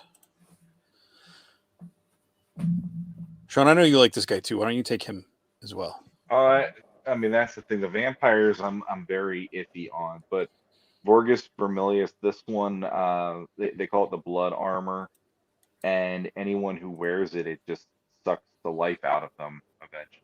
I think Jesse knows a little bit more about the history of the armor than I do. Yeah, so he was one of the first people to get turned into a vampire by Alithia, and so he's one of the oldest vampires. And he eventually seeks out more power, and he goes to the twins Azahar and Zazahar of the Circle of Poxus. They're the purple or the blue and the yellow demons that it split in half when they came to the mortal world of Mythos. And they gave him this enchanted suit of armor. Like Sean said, it like slowly consumes the life force out of the person wearing it, so no one's even sure if he's even still in there anymore. or if it's just this enchanted suit of armor that has feasted off of him. But yeah, it's more of that really cool reuse of fairly common parts from the earlier waves, just painted in such a unique way. And I believe this was like some sort of originally, what did they call it? The Fantastic exclusive. I think it was created by fans. And then he's been re-released once in one of the All-Stars with a slightly different coloration to the red. Yeah, they found out recently that the different coloration of the one made him blacklight glow if you're in a dark room, and I think it's the original doesn't, but then the second version, however they did the paint, made him glow in the dark as well. Very cool. I did not know Or it that. could be the other way around. I don't remember which one was which, but when I found that out, I'm like, well, that's a fun way to find out if you got the original or the second release. And Yeah. Right. If it's not this in package. this is another case of when action figures and the mythology of them get really cool to me, because I'm not the biggest vampire guy in the line by any means, but this is definitely one of those figures where it's like that story for this figure makes it amazing. So and the overall look, yes, it is a reuse of the parts that you know and love from the knights and from the barbarians, really, but it's that tie the bow on it with that mythology of the armor. Mhm. And it's like, what other figure line has something like that, where you could have a figure and you could just flat out say, this might just be armor just standing, Mhm. That's pretty cool. So Yeah, this One was of the- Oh, go ahead. I was going to say, just one of the things that I absolutely love about this too is earlier again talking about tying it in with the vampires of our myth and our lore, because as Brick pointed out, they're not real. Sorry, folks. But for those of you who, we're all about same age here, so we all grew up with a lot of the same movies, and the Bram Stoker's Dracula from the Yeah. 90s starring Yeah. Keanu Reeves, the armor motif here too works so perfectly with that red armor that Gary Oldman wore for the shots of Dracula as he was alive. Mm-hmm. And that is just gorgeous, and it's a fan vote, which makes that even better, because it was not an intentional homage, but it still can work out that way. Mm-hmm. Oh, I just had to check something out there, sir. I've got a bit of a day walk there. See, look, Adam's got my back, okay? Allegedly, not real. I saw vampires on Ricky Lake when I was a kid, okay, Brick? What do you got to say about that? There's a documentary I have- series Go ahead. now on Hulu called What We Do in the Shadows, all about vampires Yeah. living in Staten Island. So, I mean, Ah! And I'm not even joking. I have met people who have professed that they are vampires, and related to the What We Do in the Shadows, the way they've described themselves, and this was like in 96, 97, 98, is that they were more akin to an energy vampire. So Oh, I love him. He's my favorite. Colin Robinson. Colin Robinson. Yeah, they Yeah. weren't exactly like that, but that's how Guy. they described it. They were like, we don't actually feed on blood, but we feed off people's energy. But anyways, So I they've kid you become not. internet trolls now. Basically, They've mutated yeah. into internet trolls. They They were will internet bore you to Absolutely. death. Yes. And there were then bands you that get they that followed shot. that swore they were vampires. So just saying, I'm not Then you even get messing that. around. So I always love that shot after he's done boring somebody to death, and then he just smiles into the camera and his eyes start glowing. It's like, it's so unsettling, but so satisfying at the same time for me. So, I wanted to point out here we have Guy. I'll get back to those psychic energy vampires too, because I saw them on Ricky Lake as well. Yeah, that's right. That's right. And then they ended up not that the ones that I met, but it became such a thing that there were folks who ended up on Ricky Lake talking about it too. Oh my god, yeah, it was ridiculous. God, I gotta remember. There was a band that they followed. I'm trying to remember that they toured through. We put shows for them in Santa Barbara. But anyways, that's an aside. So I wanted to welcome Prince Collections into the chat, and Alithia was his first vamp, and then I was like, okay, I gotta get her a sidekick. Totally understand.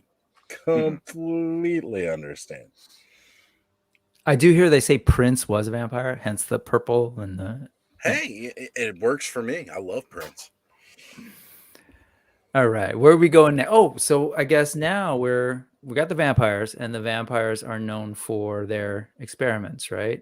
Mm-hmm. Yes. So let's head into the crossbreeds. What a gorgeous shot, too, Brick. Thank you. Look at that. Don't look at me. I find the great stuff and throw them in here, but I don't know whose shot that is. It might be Trevor's, but there's something about it. Feels like a Trevor. Yeah. That's on the site, so it didn't say. This is Melina or Melena. I haven't read the background. Why isn't she in the? Oh, she's not in the brood. She's in Poxus. That's why. So she is in the circle of Poxus, which is the pestilence horseman, and she is called. I had to pull this up. I'm not sure how to pronounce this. Ubyr, Uuyr. It's a crossbreed of vampire and orc, and so far, she's the only one that has been designated this way at this point. She's obviously. Or maybe not obvious, but she's meant to be the Evil Lynn PowerCon debut figure. And I think she was one of the first female figures I got in the wave, and I absolutely love this figure. You have one? Is that what you're saying, Justin? Yes, yeah. Sean, I hadn't even joined the Cabal yet, and someone was selling stuff, and Sean said they had her in there. I was like, oh, I'll take her. Nice. So still kicking myself on that one though. No, not for this figure. That was the same night that somebody was selling Adamon and Keltis for like $50 a pop, and I didn't know those numbers until like after that night, and I'm like, you are a freaking moron, because I went with Rhaegor because I love Rhaegor, but then after that I'm like, I grab those because they were gone. But the next time I looked, but yeah, this one was. I think right after Thistlethorn, this ended up being like your second figure. It was pretty close, yeah, because I wasn't going to get deep in these. I was just going to get Thistlethorn, and then that's what he said. Yeah. It all starts with one. Yep. It starts with one. Sorry, but before I had a knock at the door there, but I didn't invite him in just in case. Very wise. For a man who has not lived an entire lifetime, then you are a very wise man. Well, come into my. I think she's a honey. Oh, so earlier someone asked if there were drow elves in Mythos. There are not drow elves. There is a subset of elves called shadow elves. And that's kind of like one of the main races in the Circle of Poxus, and she's kind of aligned with them. But we'll get into elves another time. All right. Oh, and I love her role is listed as temptress. Right. Absolutely. Well, I mean, if she's trying to be Evil Lynn, then or rather the homage, not just trying to be, but yes. So a couple of chats I wanted to highlight here, of course. No, he just really never mentions it. It's strange. I like to keep my interests private. What can I say? That's what you got to pay Osley fans to find out. Yeah. Get that Vapo rub. Oh, never go live without it, baby. right here. Oh, Slather that on my bald head and off to the wow. races. Oh man, I thought that sentence was going somewhere else. Oh, indeed. So again, Prince Collections is saying that he really likes seeing some of these older figures, and he's a newer collector, but have jumped in heavy on Horsemen. Well, Prince Collections, you're in the right space because that is definitely what Legion's class is all about. It's for people who've been into it to share their knowledge as well throughout the chat, as well as for people like myself, because I'm still really new. I've followed the Four Horsemen for years, but I didn't get into buying Mythic Legions up until recently. So, you are definitely in the right spot, man. And I think I'm ready to take my garlic pills after this. So, Highly Articulated's asking, when is the Fuzz Monk episode scheduled? So, just not that's to really part jump. go ahead. I was going to say not to jump too far ahead here then, but if we're looking for something, maybe that. What do you think, Jess? Should we? Well, the Fuzz Monks are part of the goblins. Like they're part of the goblin races. So whenever we do the goblin All right. class, that's where the Fuzz Monks will be. And we didn't do goblins. Like seriously, like what is wrong with my brain? Because I could have sworn I went through those No. slides. But maybe I not. know No, there we was didn't one do episode them. we were talking about, I think the trolls, and I got into the impure a little bit, and that all the green skinned characters were part of the impure races. Okay. So we talked a little bit about the goblins and orcs Yeah. and stuff in there, but I don't remember doing a full class on them yet. Okay. Yeah. It'd be good to go through all the positives and negatives, I suppose. And Prince, I'm gonna say this: if you're new and you're liking these old figures, Stop it, Eldor. don't feel like you have to jump back and buy them. You can probably find decent deals in the Cabal on Facebook, or they might come up in a. I know All Stars is kind of changing the way they're doing them a little bit, but I mean, pace yourself, get whatever you want, but some of this stuff does come back around, or people will pass on them, and yeah. The only ones that don't come back around are the PowerCon debut ones. Yes. Those are the ones where if you can get it, jump on it if you can. Like Adamon, Keltis, those are pretty rough when it comes to the pricing on them nowadays. So, and they will not be reoffered any time after that, as far as I'm aware. They've said it's a once and done deal so far. And most of those they have for quite a while after they come out. The newer ones. The newer ones, yeah. So like the older ones, it's definitely yeah. Yeah. Like I said, if I would have known those price points on Adamon and Keltis that night, I would have saved myself a ton. So yeah. Well, if you're going for all of them, go for it. I believe in you, Peter. Crucifix your heart. Yes. That mine was not intentionally a pun. That was just a joke. So Oh, good sir. again, Adam is now campaigning that Fuzz Monks deserve their own episode. I was gonna say There's one Fuzz Monk. There's only one. No. See, based on a co-host love for that character, I think it should be a very special episode of Legion's class that night.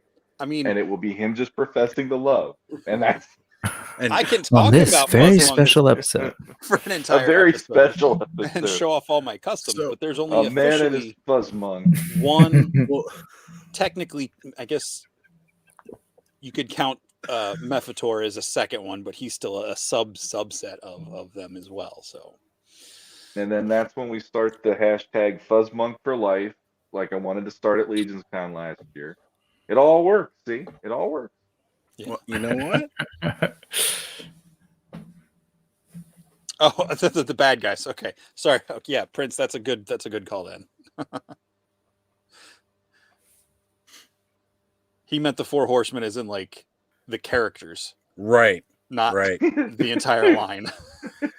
Well, that's kind of where I thought too, but then I get it now. Oh my god. I wasn't gonna get the Horsemen until the Necronominus was revealed, and I was like, okay, I guess I gotta get them all now.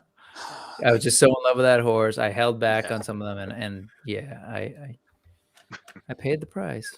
But how about the opposite of a fuzz monk? You shave one down, you give it a bunch of steroids. Yeah. And you get you one of these. So this is a Varg.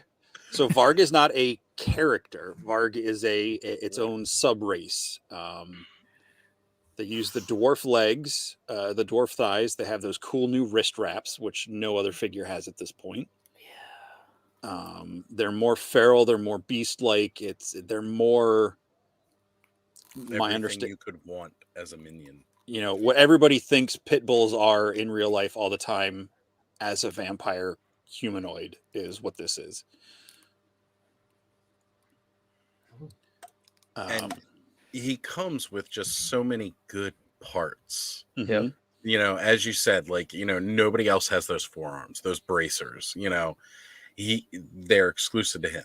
The wings. Now, mind you, again, now you can buy the wings separately as their own thing. That's a thing you can do. But still, like, you know, again, if you don't want to go the route of spending like $24.99 for wings, this is a great purchase because you're going to get more than just those wings, even if you're not keeping it as the core character it is. Yeah, and he's a deluxe, so they usually run, I think, about 55 in the pre-order. Yeah, or thereabouts. A little bit more on the official retailers afterwards, but that's usually about what they run at, I think, the conventions and stuff. Maybe a little less. He is actually running $54.99 right now on BBTS because I'm looking at him. Okay. Yeah, he's great for armor building. He's great for pop and swap, for customizing. Just that bare torso. There's not a lot of figures with that right now, right? And with the dwarf legs. So like if you mix and match with stuff. I've got articulated wings, I believe, too. Yep, they're the same. They're the same articulation wings that come with Arethyr and other some of the other characters. The unknown one and stuff. There he is. Agreed with Curtis. I love the look of him without the wings, but he looks great with the wings. And you mentioned army building, which I don't normally do. But I don't know what possessed me, but I did with this guy because I wanted to have two of these without wings hanging out with the next character that we're going to look at, and then one sort of flying above. I'll say with this one too, what I found what drew me was that, again, I'm a scale person, and this is that sort of shorter, stockier figure, and it totally reminds me of it's almost like an Origins figure, Oz. Like there's something about this sort of stature. It's kind of neat to see them next to the others. And then the in terms of tiny details, the finish on his nose, which I'm not going to get it to work here, but it's a shiny, wet, snotty thing going on in his nostrils. That's fantastic.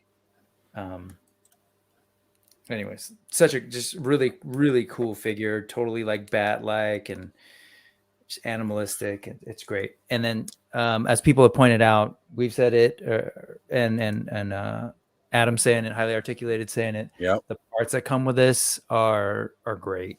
Even the little accessories, which have come in other places, but just like the chain set and everything. Yes, the leash with a sort of it's really, really cool. Yeah. Every time we have one of these episodes, I feel like I'm just going to drain the bank account. Indeed. It's got nothing there to begin with. So too late over here. Yeah. Well, you got to quench that thirst somehow. Right. Sorry. No. Drummer's getting sleepy, man. Yeah. See, he's lacking in the white blood cells. He's got the hardest job of the show. Mhm. Drawing blood from a stone. Oh, I seriously got to get a counter worked out here. Just have like a little One, ticker roll. 2, 3. I actually didn't mention this, but his pedicure and manicure are fascinating too. The whole black, Agreed. it's just Yeah, great little 'cause- details. Yeah, because you think, yeah, I'm not trying to It's put other toy independent lines there. down, but you know, I get annoyed whenever I buy the Jurassic World figures because most of their toes, like their nails, aren't painted. Mhm. Yeah. Right. Yeah. So the fact that Oh, like this true. guy comes, all of his hands and feet, all the nails on his hands and toes are whatever anatomy. I can't talk anymore. It just they're all painted, and it's nice. Like it's well done. It's not just like slapped on. So like, yeah, these figures do cost a little bit more than stuff you're going to find at Walmart, Target, etc. But with the way those prices have gone up, they're not that much more, and I think you get a lot more bang for your buck with these things. Completely agree. Yeah, Yeah. not Some saying of the yeah. no, but the Masterverse Deluxe figures, at least in my Target here in the, we pay a special Bay Area tax sometimes, $40. Certain ones, the Yeah. Beastman was $40.49, and Too Bad is $40.49. Yep. So Yeah. anyway, Meanwhile, Mythic Legions is not too far off from that. And even though, and those are two great examples too, because we talk about how much stuff you get with these figures. Those figures come with quite a bit, Mhm. but they just, Mhm. even though the paint apps and everything on them are solid, don't get me wrong, they are good. The detail, the attention to detail is not as good as a Mythic Legions. Yeah. And take a that's look coming at from this. a guy who loves Motu. Same. Yeah, absolutely. I love the Masterverse line. Yeah. So do I. It's kind of my main Motu thing right now. But if you take a look at this So shot, that's many, what's that? so many different bloodlines out there so far. Currently, The this picture again, just referencing the chains, are very cool. You can kind of have, I was just messing with mine. I had, a couple of them chained to each other, and then you have Blood Brothers. the next the next character, the next crossbreed character, kind of following behind with the leash. So there's the segue. Yep. So this is Decebalus. He is listed as a Vogier. So that's a fun play on vampire and ogre. He specifically is the bodyguard to Lucretia. But yeah, they were an experiment. So yeah, some genetic engineering, messing with the bloodlines, what have you. Not a pun. That's in the bio. But yeah, he's been the personal bodyguard to Lucretia throughout her reign. So since Baron Volliger stepped down as leader of the faction, he has been kind of like her right hand bodyguard. Which I like with Varg. Varg is not wearing any armor on his torso, so like this definitely is another thing I think steps these things away from like the vampires of our modern pop culture stuff is. Yeah. I mean, look at this guy. I mean, he's all target. And Yeah. he's huge. Most of the vampires, though, they're lacking in the iron. You see. Yeah. Yes.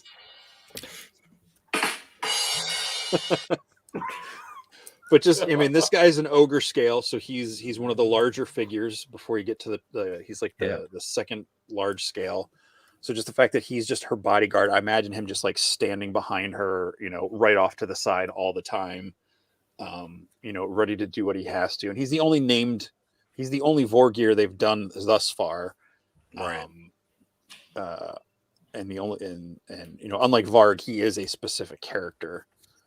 But yeah, just the soft goods on that. I don't have him yet, but like the leather the cloak. It's almost like a cape coming off his back waist. Oh, you've got him there, Brick. Mm-hmm. Let me blow that up real quick. I'm sorry. I was just, as you're talking about it, I'm admiring the details. Yeah, again, this is one I wasn't planning on doing the vampire thing, and then I was. Here's that cape, which it's this leatherish material, pleather material. No animals were harmed in the production of this action figure. But the sewing on this is where this sort of ribbing where the wires are is fantastic, and you can kind of see it here in the construction. Cleanly done. Love the sort of weathering at the end. And there are holes here at the end, which I don't know if the intention was to use some of these snaps, because that's what they're using for sort of, I don't know, studs or whatever. They're actually just, snaps that you can buy for your clothes or whatever. You can see that. So I don't know if the holes were intended at one point maybe to have more, but anyways, very cool. Especially since this was the sort of this is the first time we got unique this unique set on this scale figure. Yes. Yeah. I think was it C. Jessam did the soft goods for the Alethea wave. Yeah. So that Alethea herself, the Artemis. Yeah. Lots of cool stuff in that wave. Well, and Curtis saying here about putting the Varg wings on this guy. I gotta agree. Like, again, getting several Vargs. And what I like about the idea of that is, as you said, like you can totally see this hulking beast of a guy holding the chains of the Varg, keeping them in line, keeping them on check on a leash. And then you could even do one like, again, thinking of toy photography and the amazing artwork that is, like, having one flying up here kind of like thing and him pulling on the chain of this one and then another one down here running on all fours because you popped his wings off and put them on. Yes, his soft goods are looking rather good there indeed. I mean, it's always nice to have the synthetics on there because, as we all know, it's never good to have blood on your hands. Oh wait, here we go. Yeah, just that. It looks so good. Oh yes. But it's funny because the wings almost don't look big enough to pull them up now. Indeed. And yet bees can fly, as they say. The unnamed one, the unknown one looks wings look pretty good on this guy too, just for contrast. Right. Yeah, that would be cool. Yeah, and I'm a sucker for variety, on many ways on my shelf. But the scaling of the vampires and all of a sudden have this huge one is fantastic. And all the ogre scale figures, they're basically so far have been the same body and everything, but between the paint on this and the head, it definitely still stands out on the shelf as being this really cool looking, unique character. Agreed. Yeah, and I think he's the first one that came with I think those are different wrist pieces than the other ones. Yeah, the other ones have sort of the what is it, like a horn or something? Yeah, they got like the bone horn sticking out, or I think one of the ogre builders came with is more of a wrist, kind of like on the Motu figures where it's more just like a wrist guard. It's a little smaller. That little tiny bracer. Yeah. Yeah. This guy doesn't shop at Hot Topic, so this is a little bit fancier. Just a little fancy. He goes down to American Look like Eagle. he gets out much, I don't think. I love these guys. I love these figures, man. They just feel so good, fun to mess with. So he's a nice size there too. Mm-hmm. Yeah, one I've of the said this before. This is where I feel like this right here, this feeling is pretty much what it felt like to hold, like, say, a vintage Masters of the Universe figure when I was that age, size wise, right? Anyway, I love it. suppose he's almost as tall as those troll figures. And Still not quite. Or possibly thereabouts, maybe up to the shoulders. Yeah, I mean, again, I love Yes, variety, man. nice Look at that. handful there. so Yeah, it's so fun. I scrolled back up here, Brick, because as you're messing with it over there, and you're talking about the feel of that character in there too. Yep. My buddy's customs, brings it up too. The sound of those nice tight joints moving around. Yep. So many figures today we get, like, they're either way too tight or they're a bit on the loose side. There's a bit of a rat. I don't know if it's supposed to be a ratchet, right? It is. I think the ogres have ratchets on them. Yeah, on the shoulders. The shoulder and the hip the bicep too. Or maybe not. I don't know. Sounds like there's a bit of blood clotting there. Yeah. But just, I mean, it's fantastic, all the detail they put into these. And again, you never feel like, in my opinion, every one that I've ever had in my hand, it's been like, yeah, this is what's worth it. Like, if you're going to spend money on it, like, these really are that level. And again, it's not like paying for something like maybe a Super 7 where you're not really sure how that's going to feel when you get it. With, Mythic Legions, 4 Horsemen, it's been very consistent across the board. Yeah. Yeah, it's some good stuff. All right, let's see. And then just another shot here of the two of them together, which is great. Again, thank you, Trevor. And then I think that's it for the crossbreeds. Nice. Yep.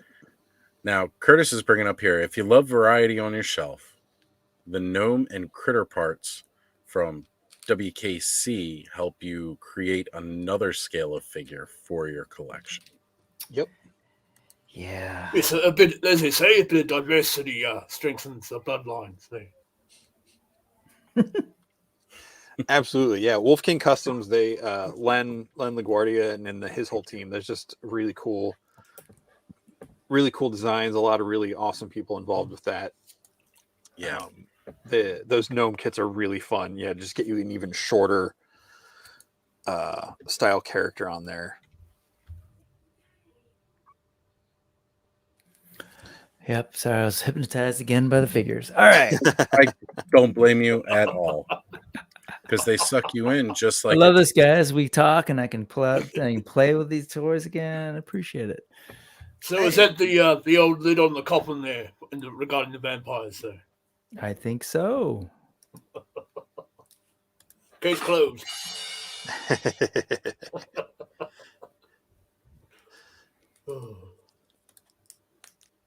So, did you want to try to do some critter action? I think there's only 4 in that category.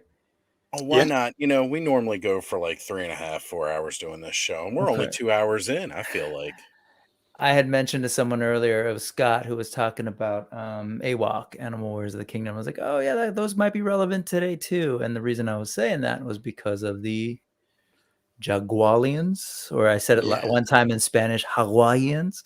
Which I like that pronunciation so much more, by the way. I think we should just go for it. Las Hawaiians. Oh, so a bit of a transfusion there.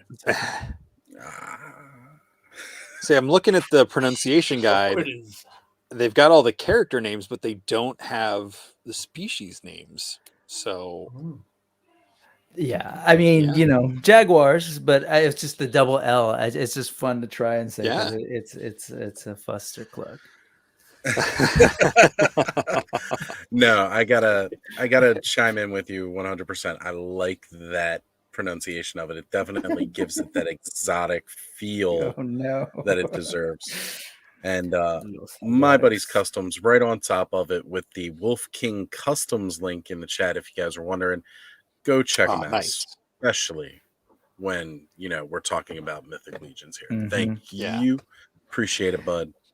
Yeah, if we ever actually manage to get through the races, I would love to, there's a lot to talk about, but definitely just sort of talking about this other part of this toy line, which is the customs and the sort of, cottage industry that's popped up around it.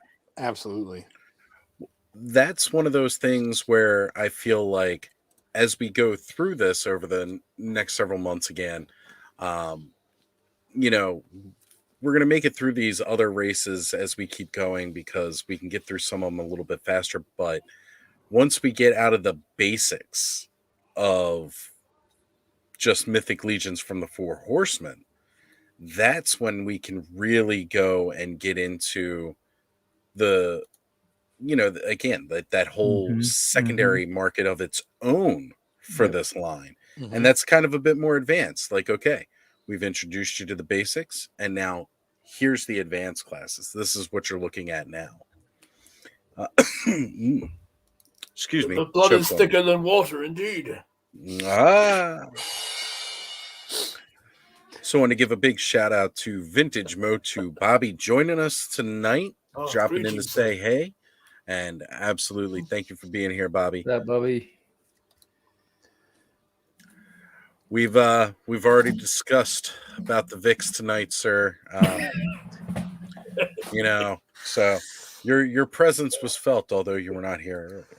I see we've had some new blood in the chat tonight too.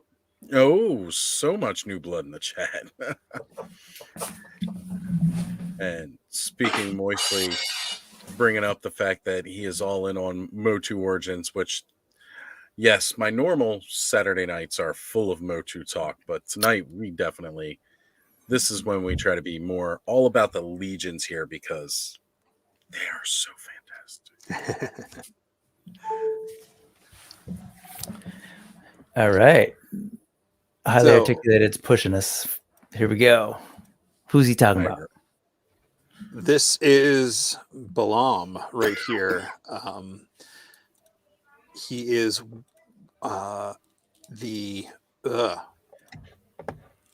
he's a mage coming from the I'm trying to blank, the Convocation of Basilia, so the largely magic use faction in the heroic side.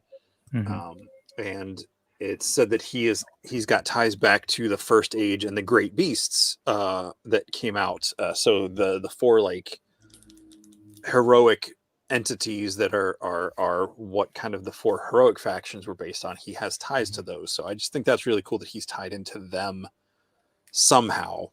He's taken a blood oath. Indeed. Yes.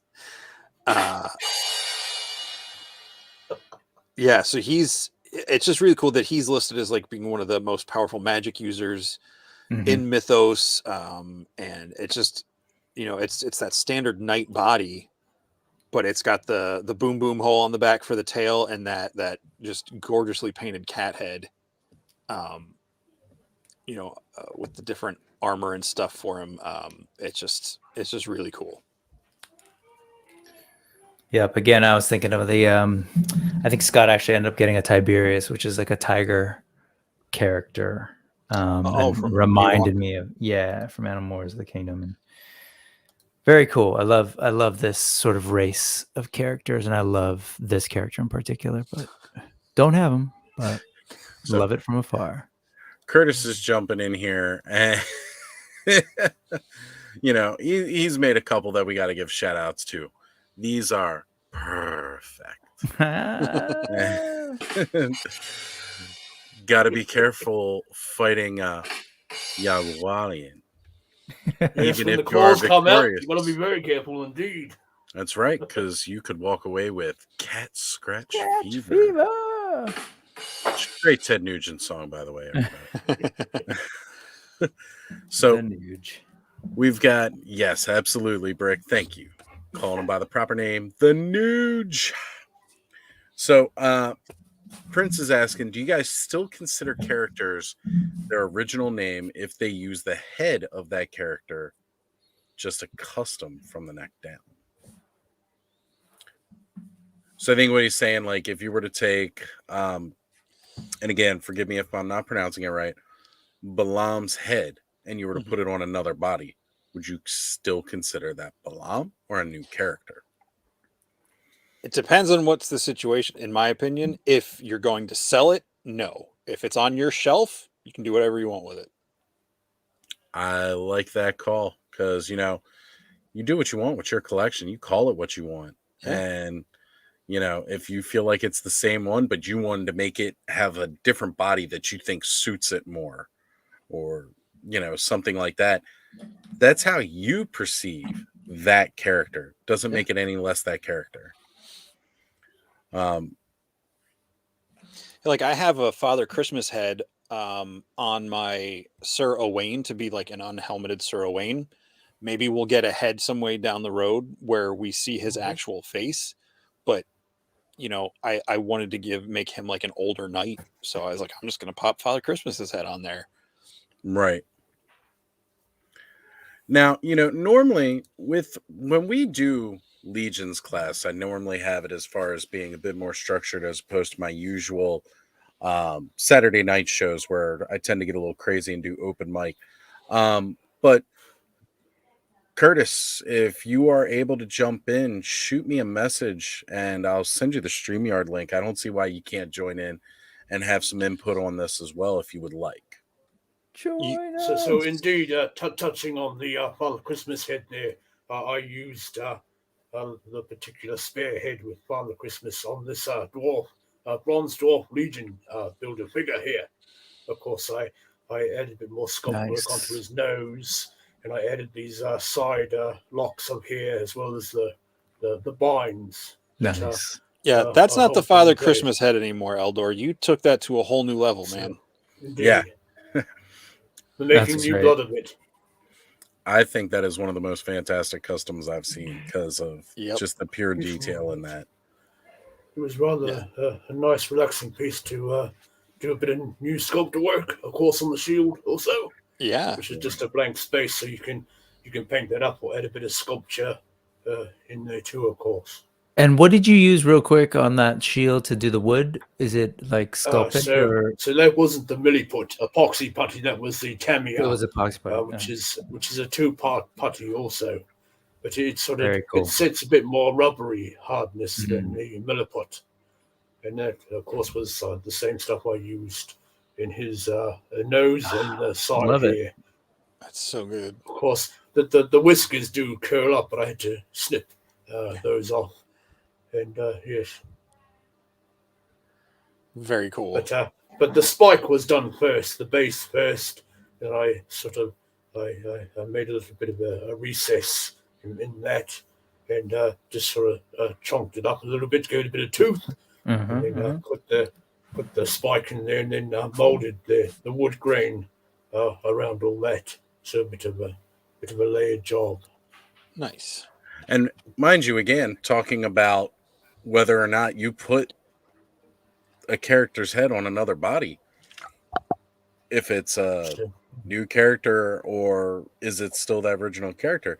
Well, I made him out to be a new character, you see, right. King Hadun of the Ice Mountain Dwarves. And so I created a whole story about him, and so it's a thing you can do, indeed.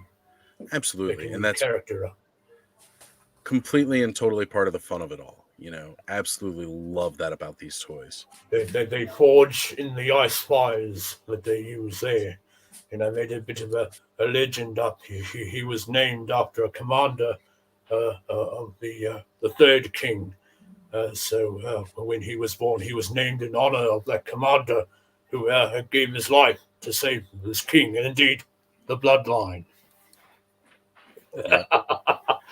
And that's a sort of a pub or a bar tale that when he was flung up by the troll's axe that he jumped in the way of. It was set to make a bit of a blow on the king's life there, so he jumped in the way of the axe and was swung up into the sky. And they say that when he was held up there, he breathed in all the air he could and then spewed ice fire down on as many enemies as he could with his final breath. So weaving a Right. bit of that extra tail in there also. The stuff you can do, indeed. Absolutely. Speaking moistly, just saying that 4 Horsemen know what us figure collectors want because they are fans. Got to agree. You know, these guys have been fans of toys their whole lives, got into the toy business because they're fans of it, and continue to give us what fans expect. So, you know, gotta completely agree with that idea of they know what we like. They listen. They're out there checking out the communities just as much as we're checking out their pages looking for news. Yep. Absolutely. Indeed. Well, speaking moistly, if you want female dwarf parts, you can use Toy Forge has female torsos, a couple options, and I know someone else made them that people modify. And Chris Ferone and I think Shane Mann from Mythic Bits are working on like torsos that are going to go on those the Alithia Wave figures, like the male bodies that have the removable chest plate that will fit in there that make them female. Mm-hmm. So you'll be able to make it. I want some 1.0 style female dwarfs officially from the Horsemen, but in the meantime, you can get parts for them to make your own customs. Yes, females are dwarves are so alike to male dwarves that they often get confused. And it leads to the question that maybe there are no dwarf women, that dwarves just spring out of holes in the ground. Gimli? No? What are you talking about, sir? Huh? I don't know, Gimli? No Gimli's around here. What? No, nothing to see here.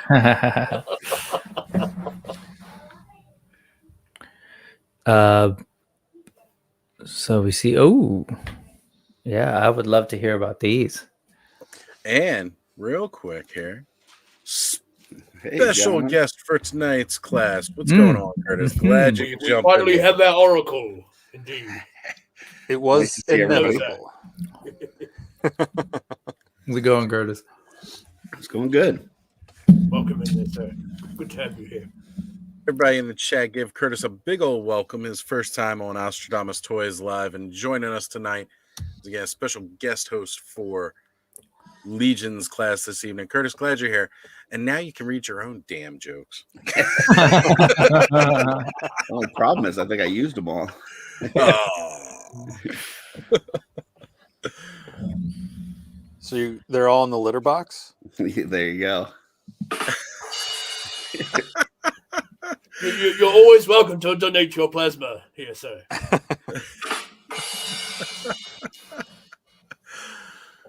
Well, looking at this picture from so the two female cats in the middle are part of the Seventh Kingdom line, I believe, Right. and I'm not that familiar with them myself. Which is also by the 4 Horsemen. So I don't really know how to talk about them. Okay. But left and right, green Calros was a PowerCon debut for, of course, Battle Cat, and the purple one is Purplor for Panther. Yep. And we'll see some of those here. Absolutely. Caros. Look at that. The stripes, man. Woo. And Purplor.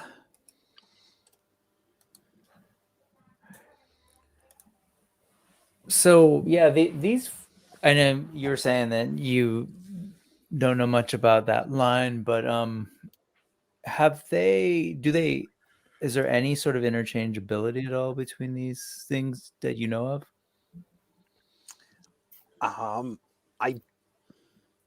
I don't believe they have the pop and swap feature. I'm sure you could like customize any toy Right. figures to an extent, but Yep. they were pre the Mythic Legion system. Gotcha. Cool. They are really cool looking, but yeah, I've never had any in hand to really be able to talk about them. Mm-hmm. Right. And how much? Do you know how old? Does anybody here know how long ago these figures dropped? Is this like the? It's fine if you. I know we I have don't. Google. but just wondering. Okay. Yeah, I was Would it have interested. been 3 years ago or 2 years ago? I think it was longer. It was one of those things where I didn't even know about it until I started seeing people mixing them in with their legions. They're purple out in our markets out this way, but I think last year at some point. looks like the Seventh Kingdom figures look like we're at least back to 2006, maybe. Okay. With just quite a old with then. a quick internet search pulled that up. So Sure. yeah. So hopefully we'll get some newer female Jagualians at some point. I probably just butchered that. I'm sorry. I mean, I don't even know how one would pronounce it because of Like, the I J half, sound and the A sound. So it's like, I half burped when I said that. So but yeah. So Kauros and Purplor, Battle Cat and Panther. I keep wanting to call them Purplor again. They also come with orc heads, so you can make a purple orc or a green yellow striped orc. Mhm. Why not? Oh, interesting. Yeah. Okay. And they are one of the several of the other rare, the Jagualians as a whole are some of the rare 1.0 figures that have the boom boom hole built into their hips for that tail port. And just if anybody gets these and they have not gotten them, just be aware if you have, especially any of these older ones with the tail port, heat up the hole on the hips before you plug the tail in, and don't twist the tail. Just heat it up with like a hairdryer or something briefly, and then just plug it straight in. Because I believe it even says that on the packaging how to do that, or in the little insert or whatever. Yeah, the purpler one with the orc head is pretty cool to kind of make some different colored orcs. The Kauros one, to your point, it does have the yellow stripes, but also we've got green orcs already, so it's not. I haven't really used any of those for orcs, but I do have a little purple orc army from some purplers, which is nice. Nice. That's actually really awesome because I love purple. And these are built like I'm trying to remember. I don't know that I've even put the Jagualian or Hawaiian like from the Furious Four together. They're basically built like the Minotaurs, right? Like you've got that neck piece, that furry neck piece, and then the head. Mhm. Is that what's okay? Got it. These two both have that. Balam does not, and the Cody cat head from the Furious Four set does not have that extra neck piece. Okay, got it. But you can because see in he's some got of the those armor. pictures that you had there, they weren't using them, and those shots right there. Now that one is. That one is. Yeah. That one I don't believe. It doesn't look like it's using it. Okay. So yeah, you can use them either way. They look good either right. way, but that extra piece just gives them that. I think the reason the Cody cat doesn't have that is because both of those are armored bodies, and that part would look really weird to have that much exposed body sticking out on an armored piece. plus that part is only molded to fit on a bear chest, at which the Furious Four doesn't have. So but they're cats.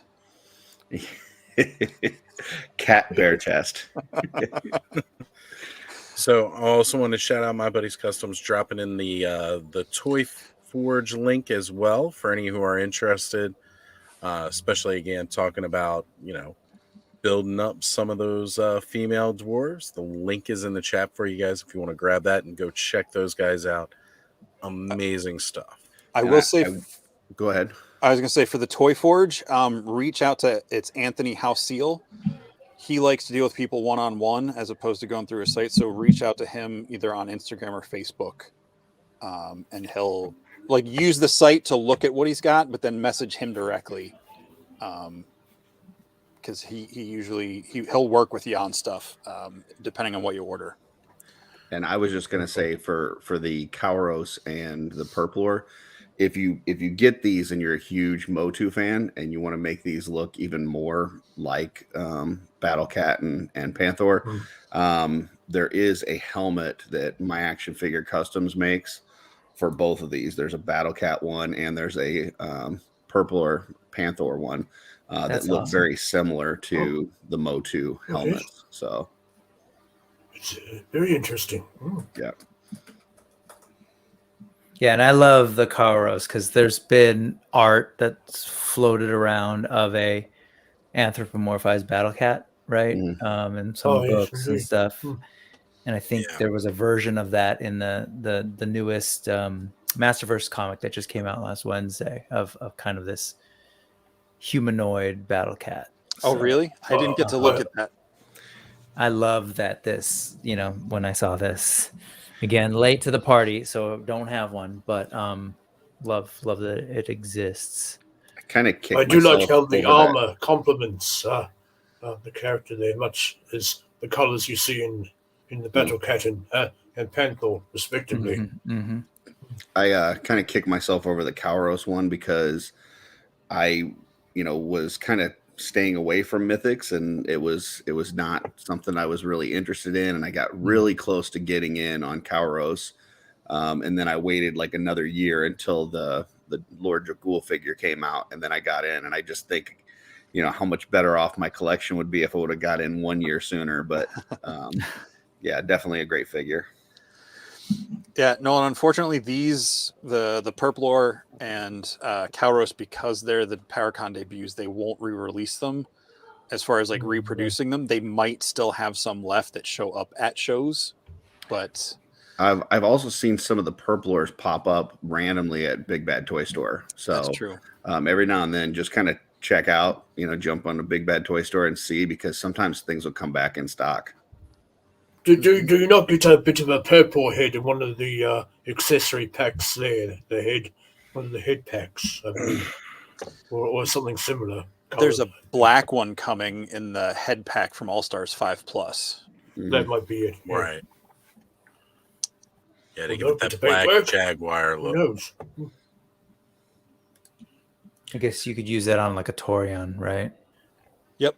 Yeah. Or the original Krampus. Oh, right. Yeah. And Sean, how do you feel about these guys? Because again, as being another big Motu fan and these beautiful homages to Battle Cat and Panther. I think it's fun they made them. My only thing with any of the Jaguar, however you say the name, any of these figures, I always have trouble that I don't personally like the very peaceful looking face. I would rather have an alternate head where they look like they're more ferocious because they're warriors, But as like a start for saying this is a character we're putting out, and then maybe later on getting an extra head where it is more of like a snarling or roaring expression. But yeah, I mean, these are fun. I like Kauros. He looks very heroic, and I have seen people put that my action figure, the one that Curtis mentioned, and that helmet makes it like, yeah, you got a freaking Battle Cat on your hands with that one. And Purplor was one of the first figures I actually had in hand, because I got him and Chrono at the same time. And then I loved them, but I was also like everybody else in the chat, like, I can't get into another line. So I ended up trading or selling the two of them, and later on I regretted that. So yeah. Yes, see, that's the point where I saw Purple out in the markets there. I was really into Mythic Legions, although I was just starting to collect Origins, I think. And it wasn't until Oz sucked me in, shall we say, into the Mythic Legions there. I don't have the Purpler one painted up yet, but here's the Kauros one. I don't know if you can embiggen that there, but that's what that helmet looks like. Oh, it's awesome. God, that's gorgeous. It's just a small, simple piece, and it just pops around the ears like that, and but it adds a lot to that look. If you're a Motu fan, they also have some cat feet too that they sell. Excellent. That were added there. So yeah, like I said, if you're a Motu guy, or gal. That kind of creates that, finished look of that character, in my opinion. Yes, I have enjoyed seeing all the custom pieces that have been made available there. Definitely awesome. Awesome indeed. So again, my buddy's customs right on top of it with the links, dropping Curtis's links in the chat. If you guys aren't already following him, what's wrong Thank with you. Absolutely, man. Absolutely. He is being an absolute legend and a rock star tonight on top of everybody's links. Thank you so much. And if you Good could, work, indeed. Speaking Moistly was asking if you can go ahead and drop down again into the chat the links for everybody else as well, bud. Appreciate you, brother.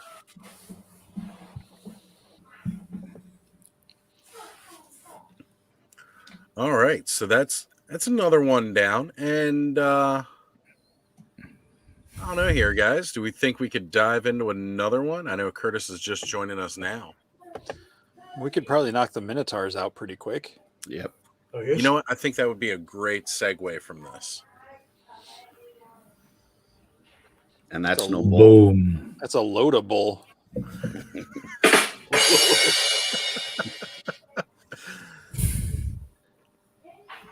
So this is Curtis. Why don't you take this one?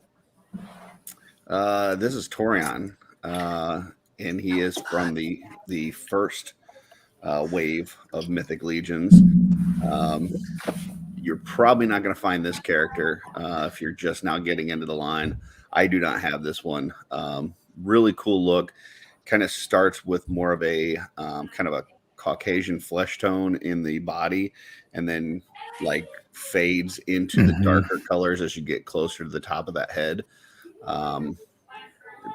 Just really cool look on him. I like the trim with that blue. Yeah, it's really neat figure, but you don't even really see it ever up for auction. And if you do, it's not going to be cheap. So, Like they say, if you don't grab the bull by the horns, you miss out. that's true. I'm going to call a correction out on you, Curtis. This is Asterion. Yeah, Styrian. Sorry, wrong name. Curtis, if you're going to teach the class, teach it right. Sorry, I wasn't expecting this. It's all right. Jesse's usually on the bullseye there. Yeah. I'm hoping for a version of 2 of him because I really like this guy. I don't have him, and I love that Xylonis Flock logo on the shield. But now they've upgraded it to the 3D printed, like the full 3D emblem on it. So, oh man, that's incredible. It is a cool, unique shield, though. I don't know of any other people that have that same shield. Is that the only one? Yeah. Yeah. I think there were a lot of characters that they did only like the one-off image on the shield for, and he's one of them. Very cool. Absolutely. So yeah, it uses that same neck piece as Kauros and Purplor to give it that bigger, bulky. I mean, that's where that piece came from, was from the Minotaurs, to give them that look. And then Torian is the evil one. One of the what do you call it? Poxus, Circle of Poxus, magic user. Yeah, the blue on his armor is really striking on that all black body. Yeah, I agree. And then the gold, similar colors I used on my dwarf custom there. I just showed before. Yep. Did you look good? And the gold to the blade and the horns too just really makes the whole thing pop visually. Absolutely. Yeah, this is the one Minotaur I do have, and I love it. Very cool. He was one that I think sold fairly well, especially when he was an all-star release. Just because for customizers, that black base body works really well for customizing, because then the joints, you don't have to worry about them. You can kind of leave them black with most of the, whatever you might be painting it. So yeah, that was a good one for customizing for sure. And the Furious Four, did they have a Minotaur head? I'm Mhm. trying to remember. They Yep. do. Right? Oh yeah, that's right. Oh, yeah. One of them. Yeah. Pitorion. Pitoran, yep. So we got two of the Furious Four. Although you can't get that the Cody Cat one, but the Pitorian you can get in the stuff that's available right now. But it does not come with the neck piece. It's just the head. Right. So is this a similar body form to that vampire fellow that Rick something showed us before? Was this a Which different, one? It's the same torso as the Varg, the smaller Varg, one, not the. okay. They have not made an ogre scale Minotaur yet, or at least if they have, they haven't revealed it. Well, we've got time then. I mean, there is art on the what was it, the Siege of Bjorngar series wave? Is that it, Curtis? Yes. Where there's a Minotaur ogre on the back, kind of looks more like a yak, but they have not made that character yet. I gotta say I'm not as big a fan of this figure, just because like you made him all like he looks scary. He's dark and he's got those red eyes and all this and that, and then you made him a magic user. It's like, come on, like don't make your bull use magic. Maybe he should be charging in there and fighting and being a tanky guy. And so, yeah, A bit of a bull run. But he's playing against type. I like that. yeah. I don't know. Yeah, I don't know. It's kind of, and then like Sean was saying, I hope that if they do more going to forward, that they've got some with some different expressive faces and I don't know, just looking mean and snarly. So Yeah, a bull with like that snarling like bull bellow face would be really cool. yeah. Would that be a bit of a head's accessory pack, maybe, or more fuller figure next time, perhaps? Could be. A lot of their What's the newer head? figures they're putting out with multiple heads, so you get a couple different Yes, looks. I do see that. And while we're on, if I may, while we're on Minotaurs, let me show you something that's coming. Not Mythic Legions, but if you're a critter person or a fantasy person, these I don't know, is it showing up on there? Yeah. Okay. Mhm. So I say Zezre. I don't know what the actual thing is, but I think it's Xerxes. What I think Zerg? it's X-ray. X-ray? Is that what it is? That's what I thought. Yeah. Okay. Well, I don't know if that's right. I don't. So I've, recently I posted the unboxing that I had of Berenice recently, and I'm working on my original figure, Ambulis, that I videoed way back in November, never uploaded. But then, I was like, okay, I'm just sort of dipping my toe in these figures. I'm just curious. And then they released this mostly women wave, and I'm like, okay, I guess I'm getting more of these. And then they're like, oh, by the way, we've got 2 Minotaurs coming. And I'm like, okay, well, there you go. And these things are very, very tempting indeed. They are huge. And, someone made the comment. Again, I absolutely love the Mythic Legions Minotaurs, and they do look imposing. Mhm. Someone just sort of said, what did they say? They look like a cow, or what was it? Mhm. Oh yeah, hold on, here it is. Where is it? With those big butterfly joints in the shoulders there, Brixer. It looks like it. The others, don't have that, but it looks like, and we don't know. We won't really know, and they're going to be going up for pre-order on 5K soon.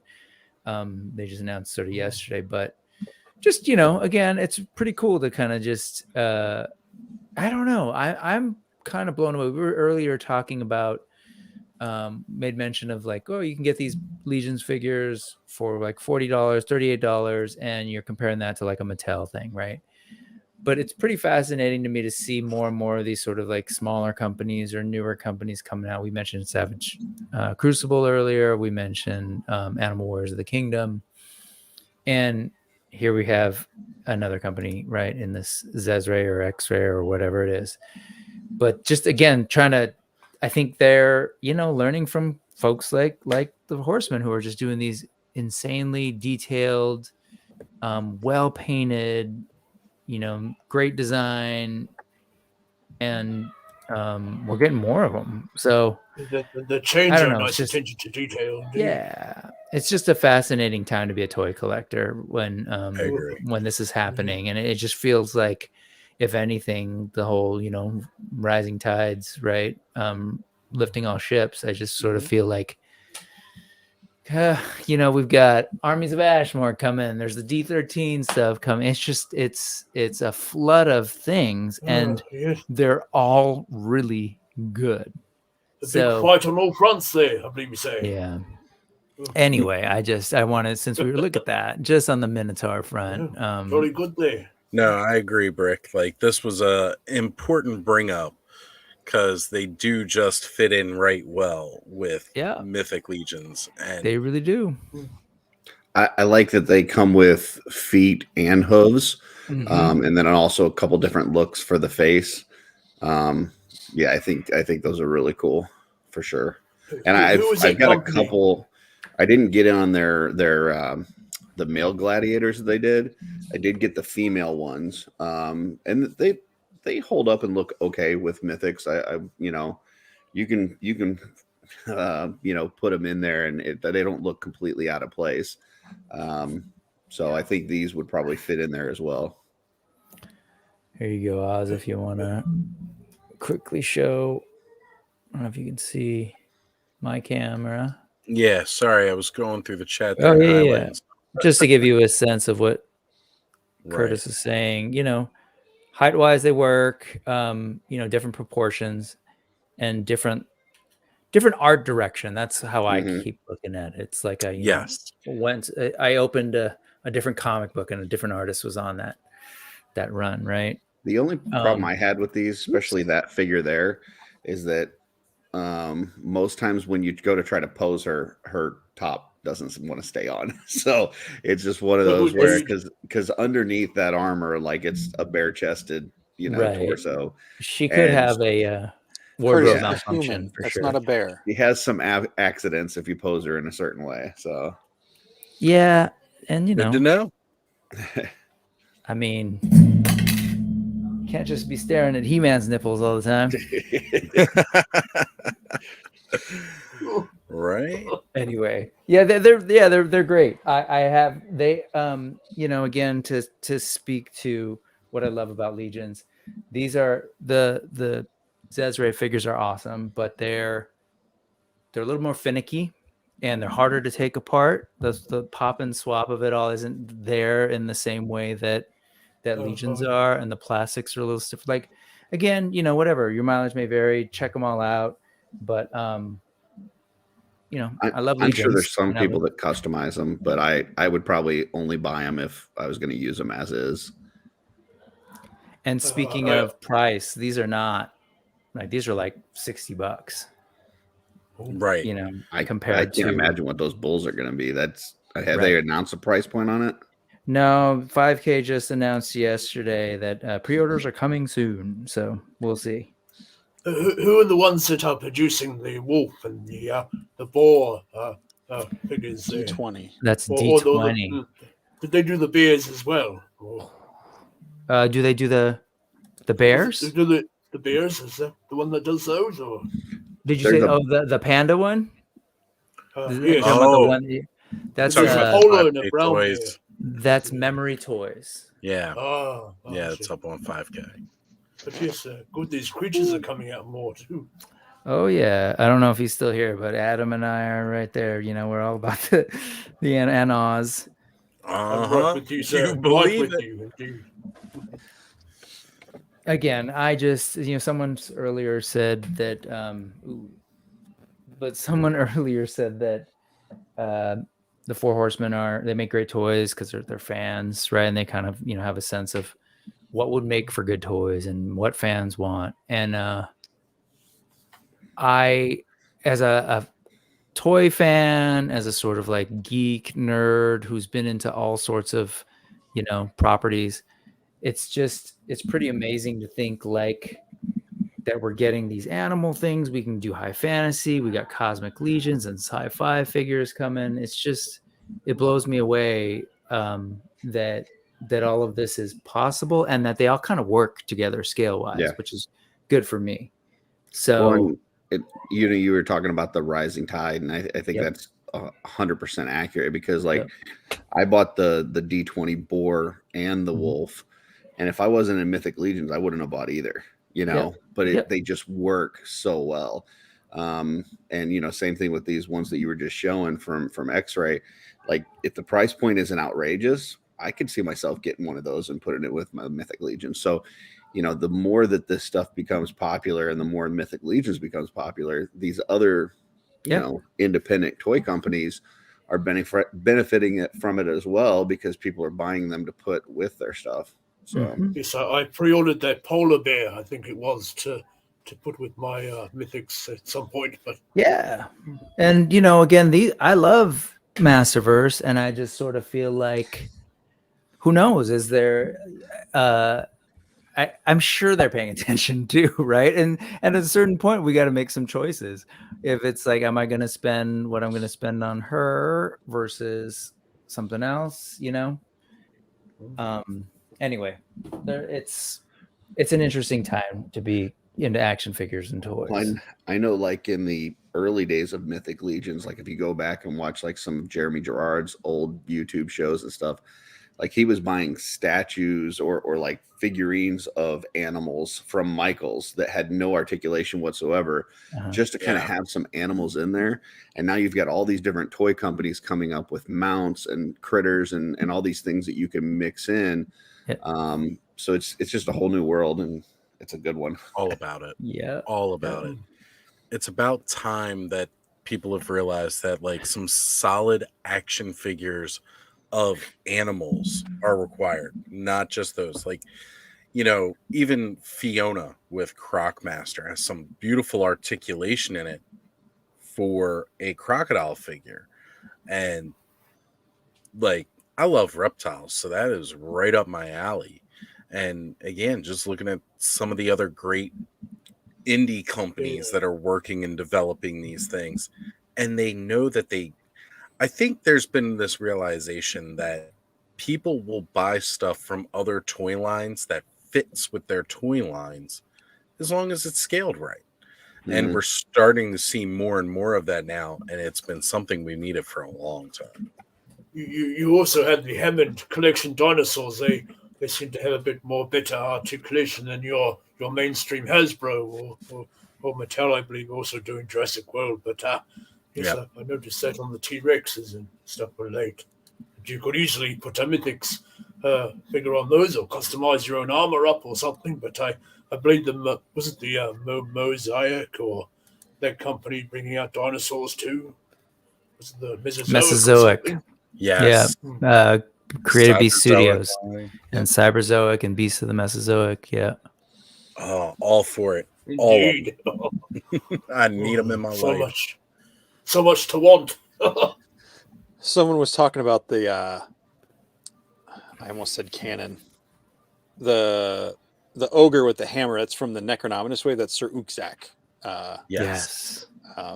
So I think, not trying to be a stickler and correct them on the boxes, but it's the Necronominous wave that's up for pre-order now on the retailer. So yeah, that hammer is the keg hammer. Yeah. It's got like sick. the wings and the face on it. Yeah. So sick.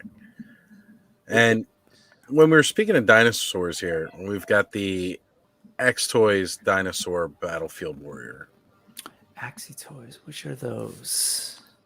That's the one they did. I think was it 5K that was selling those? They were like, they did like the 3. It was like the gray and the orange one, or you could get the rare white one. Right. Those are cool. They look great. That was one of the rare instances where I exercised some self-control. Raven Eye Studios also mentioning the fact that since I brought up Fiona with Crocmaster, I'm sad I didn't even mention the fact of getting Timber with Snake Eyes, which is a staple among toys forever. So absolutely.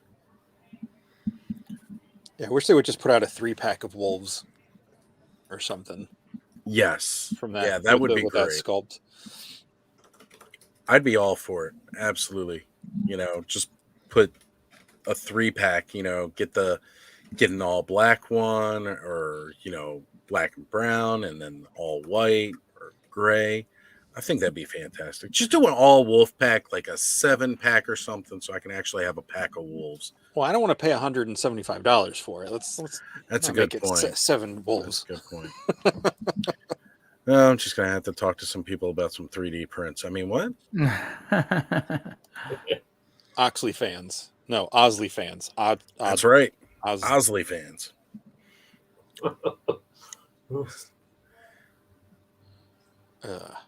So, again, right here, my buddy's Customs talking about again another line that fits in well with Masterverse is the D&D figures.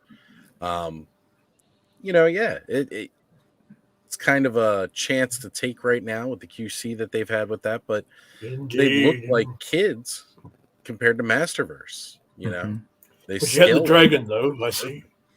Oh my god, That's that looking like a dragon! good one. Oh, dude. If you want a dragon to go with your Mythic Legions, grab that Dungeons and Dragons one.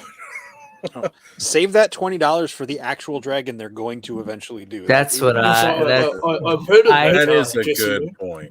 I said that exact same thing to my brother the other day. It looks cool. I'm not Yeah. saying like if you want to Yeah. get it, but I think that's it has like very limited articulation. It's $40, I think. 40, that's what I meant. Yeah. Yeah, so that's a good chunk towards your. If it was real $20, dragons someday. I would get one, but $40 no. Everybody's waiting for this dragon from the Four Horsemen. I already got mine. I already got mine. It's the Granomir from the Classics line. That is that is the Four Horsemen dragon. That's all I need for my collection. That's true. Yeah, he's a really cool. I love that sculpt, that humanoid thing. Whenever they show that in Filmation, And, it was and just the little, like so little unique. wings that would never pick him up. Yeah, Ever. yeah. But again, dragons. I've said this all the time. Have you all checked out the that you were mentioning, the beasts of the Mesozoic? They're cyberzoic. Yeah. Oh my god, the dragons they got coming. The for dragon they have coming that they have designed. Anyways, if you keep talking, I just want to show it because it's. Do it. You got it. You want to bring it up? I am. I'm gonna. That's right. The Sorry, floor I is turned yours, that sir. off. I'm sorry. I love looking at these dragons. They completely blow my mind. And again, just talking about D&D, people are asking, "Where's Tiamat? Where's Tiamat?" Well, if you buy several of these, guess what? Yeah. No build one's your own. No one's gonna buy Tiamat because that figure is gonna be, if they make Tiamat in scale, that's gonna be an over $1,000 figure. I was going to say you could buy 3 Eternias with that. Like Tiamat is massive, and it's 5 heads. The articulation on it would be insane. I'm not saying it's impossible. It is going to be a lot of money. I also, frankly, given everything that we've been saying, I don't really have a whole lot of faith that Hasbro would do it well. No. Yeah, I just don't. I mean, they gave us that Roken or whatever it is for the Dungeons and Dragons, line. But I look at this thing, knowing what this company has done with the dinosaurs. This is just a paint master, like this prototype, but it's. I'm gonna save my $40. That's what I'm gonna do. I have one of their Raptor line figures, like the 6 scale Raptor, or 1/12 scale Raptor rather. No, what's the regular action figure? 12 scale, right? Sure, 1/12 is like the normal 6-inch figure. Yeah, that's the 6-inch figure because it's 1/6 scale is the 12-inch. Yeah, so yeah. These guys, the 1/12 scale. Yeah, and it's great. Like it's about the same size as the Amber collection they were doing for the 6-inch Jurassic World figures. Well, that one there reminded me of a Jurassic World figure out currently that I saw when I was out on my toy hunt there. It rather impressive. It was like your larger raptor, but it had the fur and feathers all over. Is this the one? Is it more like this one? It was darker, but similar to that. Yes, quite big figure there. And the one you have, Jesse, is it like it's the same? They're basically the same. They just paint them different ways. Yeah, and they might have like some different heads, but I Yep. think it's like the similar. The one I have is called like I think it's like the Linoraptor. It's got like a teal. It's a very colorful one, but it's like a bright bluish teal color. Yes. I just thought was really cool. I have one that is still in the box too, and I'm just waiting. But yes, you like it? You dig it? Yeah, I was bringing that up just to say like the articulation on it, the details on it are insane. So these dragons and the cyberzoic stuff they're doing is going to be. I mean, just look at that. Mm-hmm. I know. Like it's going to be more money than $40 Dungeons and Dragons. Oh yeah, it's going to be worth every penny. Well, you know that Dungeons and Dragons It does have the ancient feeling to it. Mm-hmm. And you know, Eldor, you brought up those figures. That's another example where the price point on those things is hard for me to sort of reconcile. And I know I think they sell like 20 something in other places. Here they're selling for $30 each. And you know, they're smaller, they're very limited articulation. They do have QC issues. Yeah, I don't know. I just keep thinking like, take a look at what these smaller companies are doing. What Four Horsemen's doing, what Creative Beast Studios and Animal Warriors of the Kingdom, Savage Crucible, and on are doing, because they're really pushing things. And I don't know. I feel like my money goes further too. I feel like I'm supporting, these like artisans really kind of like trying to make something, and I appreciate it. But yeah, what's interesting about that dragon thing is it is going to be a part of this sort of cyberzoic, which is basically The Dino Riders, Look right? at that. Oh, And so man. I don't yet know how actual dragons fit in. Who knows? They've just sort of shown we have dragons, but no one's really addressed the fact that dragons aren't dinosaurs with technology on them. And most of what they're showing is exactly that. So it's going to be kind of interesting how that all fits together. Yeah. And that's not the only dragon. I was showing this on my sort of like news show on my channel, where it's like they're doing this other type of dragon now, the lizard dragon. That was the silhouette, but somewhere here is, There it is. very different, right? It's not like, they're just like, well, let's do something different. And we know, as you've pointed out, Jesse, like they do articulation, they do painting, a lot of painting on those things. And this is a very small company. It's like, yes, I embarrassed myself because I met this guy at the Toy Con New Jersey that Legion's Con was at in 2021. David Silva. I walked up to the table and I was like, "Oh, are you part of the studio?" And he was like, "Oh, I pretty much am the studio." I was like, I didn't know enough. Like I was like, "Oh, I got one of the Raptors." So yeah, the studio. Like he was very nice about it. It was just like, right. That's what I get for not knowing stuff.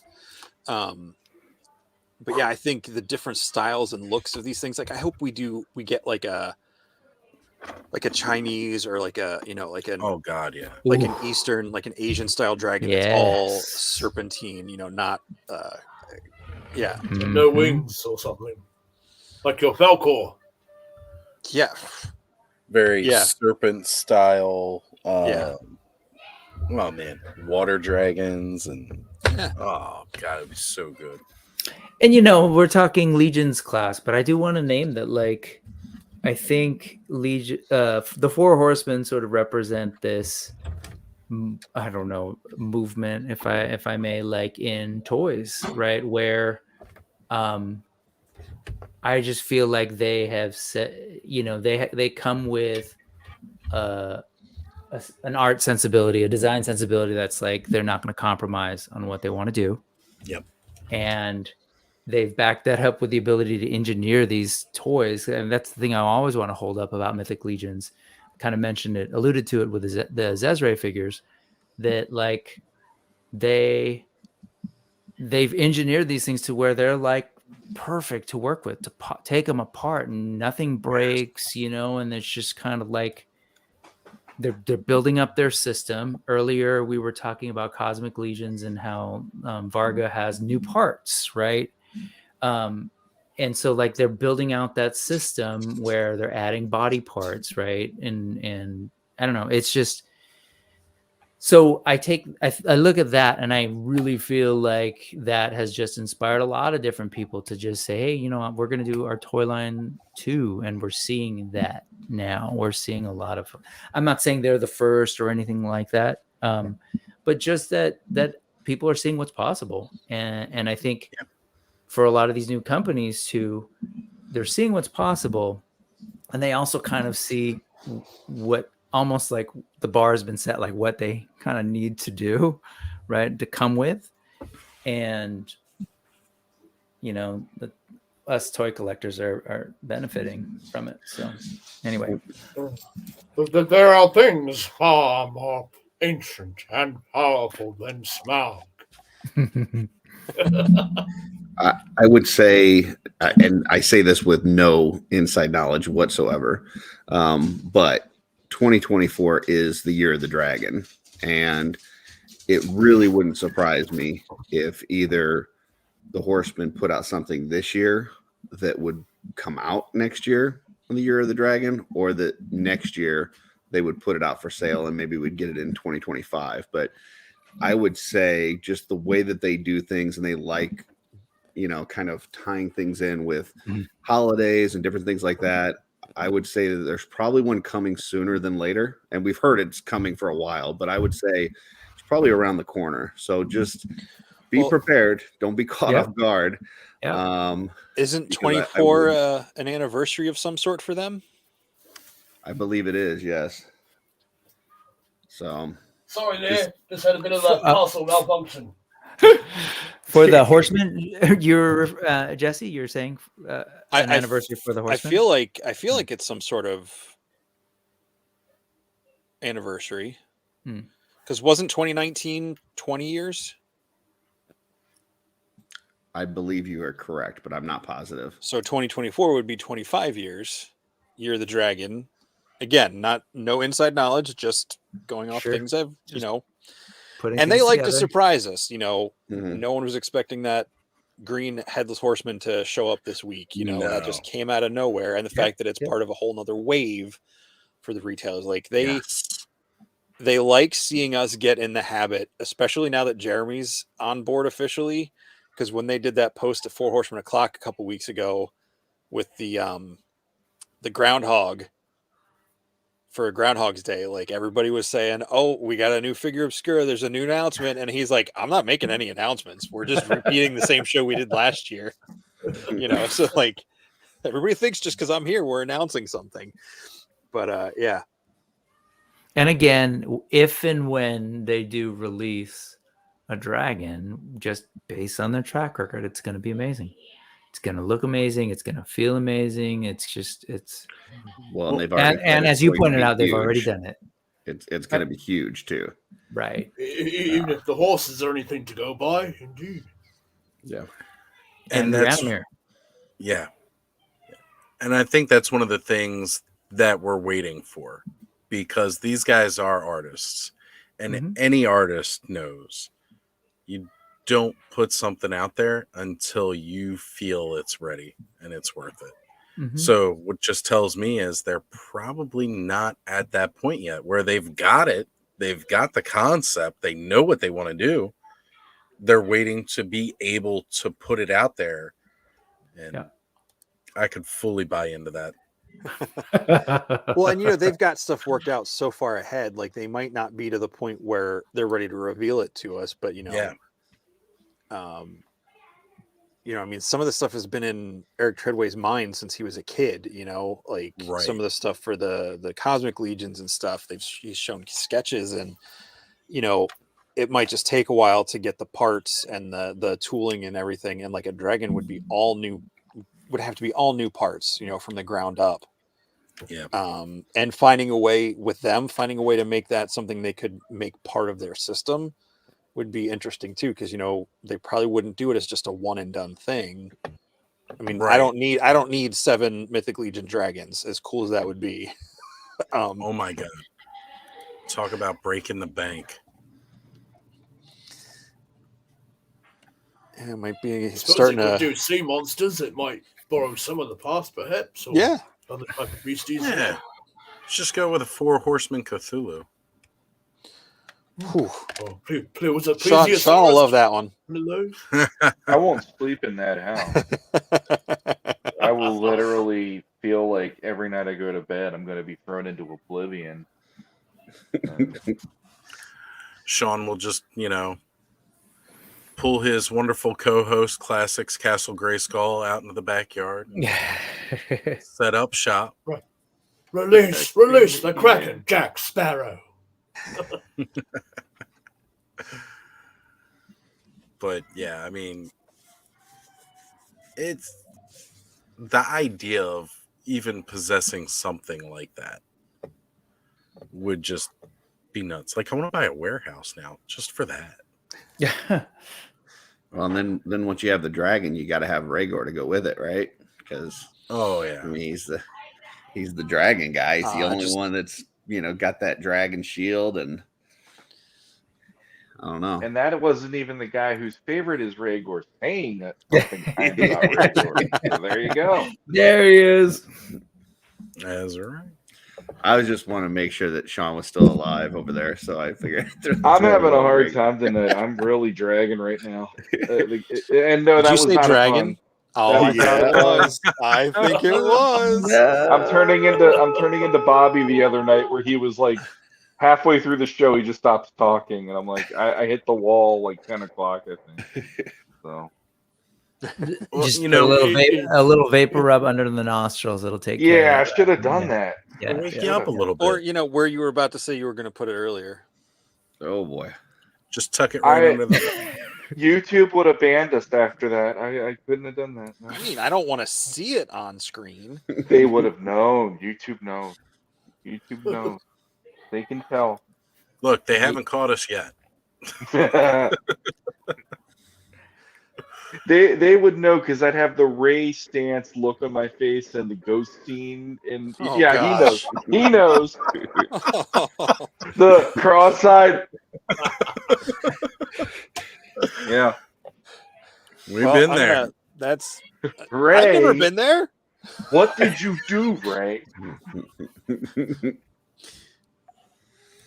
was just trying to popped think of the in most there. innocent thing that would never hurt us. It just popped in there. No, I was trying to remember the shopping list. We told you, marshmallows. We used to roast marshmallows at Camp Wakanda. So, again, talking about new tooling from the ground up, and when we have a prime example from the Poxus wave of like the kind of idea we can get as far as what we would be looking at for how their tooling on a dragon would look. I just wanted to bring this up Oh, yeah. because this right here, I mean, this is just a figure. This isn't even a full dragon. And look at how gorgeous this is. Now, I believe picture- is he a particular race or was he like half or something? Yeah, he's a Dragoseer. Okay, Dragoseer. Yeah, he's the first one and only one at this point. right. Look at that tail. Oz, look at that tail. Go back. Oh, yeah. I Come was already on. all about That's it. Like, Fiona right there. oh, yeah. No, that's better than Fiona's. Let's face it. Yeah. That's some sexy tail right there. So how long will you have this before you paint it purple or green? Oh, man. It wouldn't take too much to just go over some of the blue with a little bit of red, have it shine through looking purple. But I also love, again, look at those hands, man. Drago Man being one of the coolest classics figures ever. And it also being a completely original 4 Horsemen sculpt. Mm-hmm. And you can just see right here immediately, like, this was everything they needed. Like, they were like, we made something really cool, And now we're going to make something even better when it comes to Mythic Legions. Like, this is just too beautiful. Third In quarter. another universe, you might refer to this species maybe Dragonborn or something, but indeed in Mythic Legions, they're a different name there. Right. Well, and this is just an example of, what I tell people that are getting into this line is don't look back, because the stuff that they're doing is so good now. Like, it's not to say that the stuff they did in the past wasn't, but it's like each wave gets better and better. So, get in on the pre-orders, get that train rolling, because once you do, I keep a photo gallery of just all my pre-orders that are waiting. I mean, I showed Jesse the other day. I got so many figures coming within the next year that's ridiculous.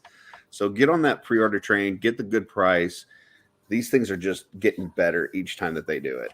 Yep, absolutely. Speaking of trains, I have a question for you guys.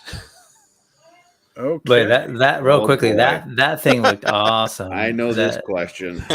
Drago man. Sorry, could we just look at that real quick and just give that? Pull it back up again? view? Yeah. I But see, love the flaming sword on this. As good as this figure is, though, like that was their take on a dragon then. Yeah. And then you see the Arakagor now. Right. Like, just imagine, when we get the full dragon, how much better even that's going to look. Absolutely. Yes. And that Arakagor, like, again, it's a new ogre scale, right? Or is that brute scale? That's ogre scale. That whole body is new, right? Because it's got the scales and everything. Well, it's the same one that's on the Cosmic Kragnor, right? Yeah. Well, that makes sense that they would be sharing it on there. Awesome. Yeah. Yes, we already see the trolls there, and if you can get figures of that size from the Four Horsemen, it boggles the mind what a scale dragon's going to be. So my buddy's I was just custom. gonna say it's cool. We're getting some cross between some cosmic and mythic as well. That we're seeing those bodies used for both. Yeah. So. I mean, why not share? Right. It only means you can deepen the lore between both. Mm-hmm. Yeah, and that's a fantastic idea. Yep. So, with asking me how soon I would get that, painted up purple and green,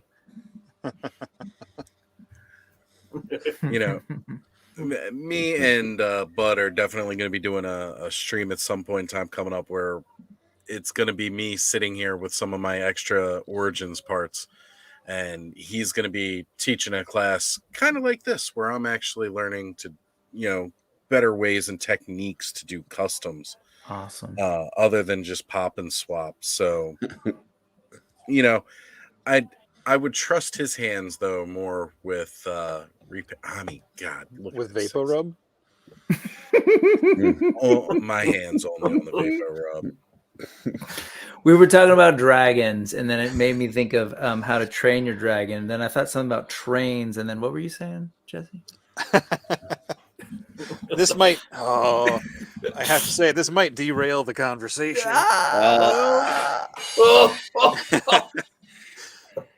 But I posed this on. Was it last week's show, Curtis? I believe it was. Well, it was the one with Nate. 2 weeks ago. 2 weeks ago. How many chuggas before the choo choo? I remember this. That was a Corona, right? Yeah, Corona 4. Yep. How many chuggas? Why am I blanking on before a choo choo? Because nobody wants to talk about coronavirus, so Corona names just kind of. I feel bad. I'm forgetting his name. Nate Strong. Yeah, Nate. Sorry. Yes. Legions. Anyways. How many chuggas? You guys got to answer. Me and Jesse already did. Mine's 2. 8, right? 4. Just 4. When I do it, it's 4. Yeah, me and Jesse were both 4.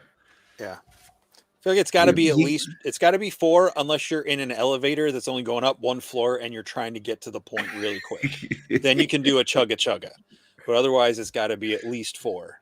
If you're really setting the stage, it's got to. You can go up to like 8. Yeah. Show offs. I'm just. I would say maybe if you're feeding a baby, maybe it would be 8.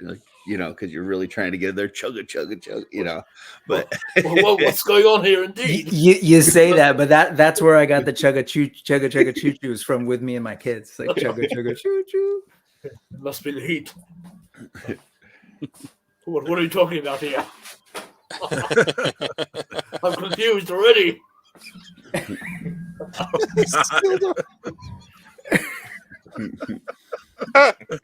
It's an Earth thing. Yeah. Right. Yeah, definitely an Earth thing. A full steam ahead, as it were.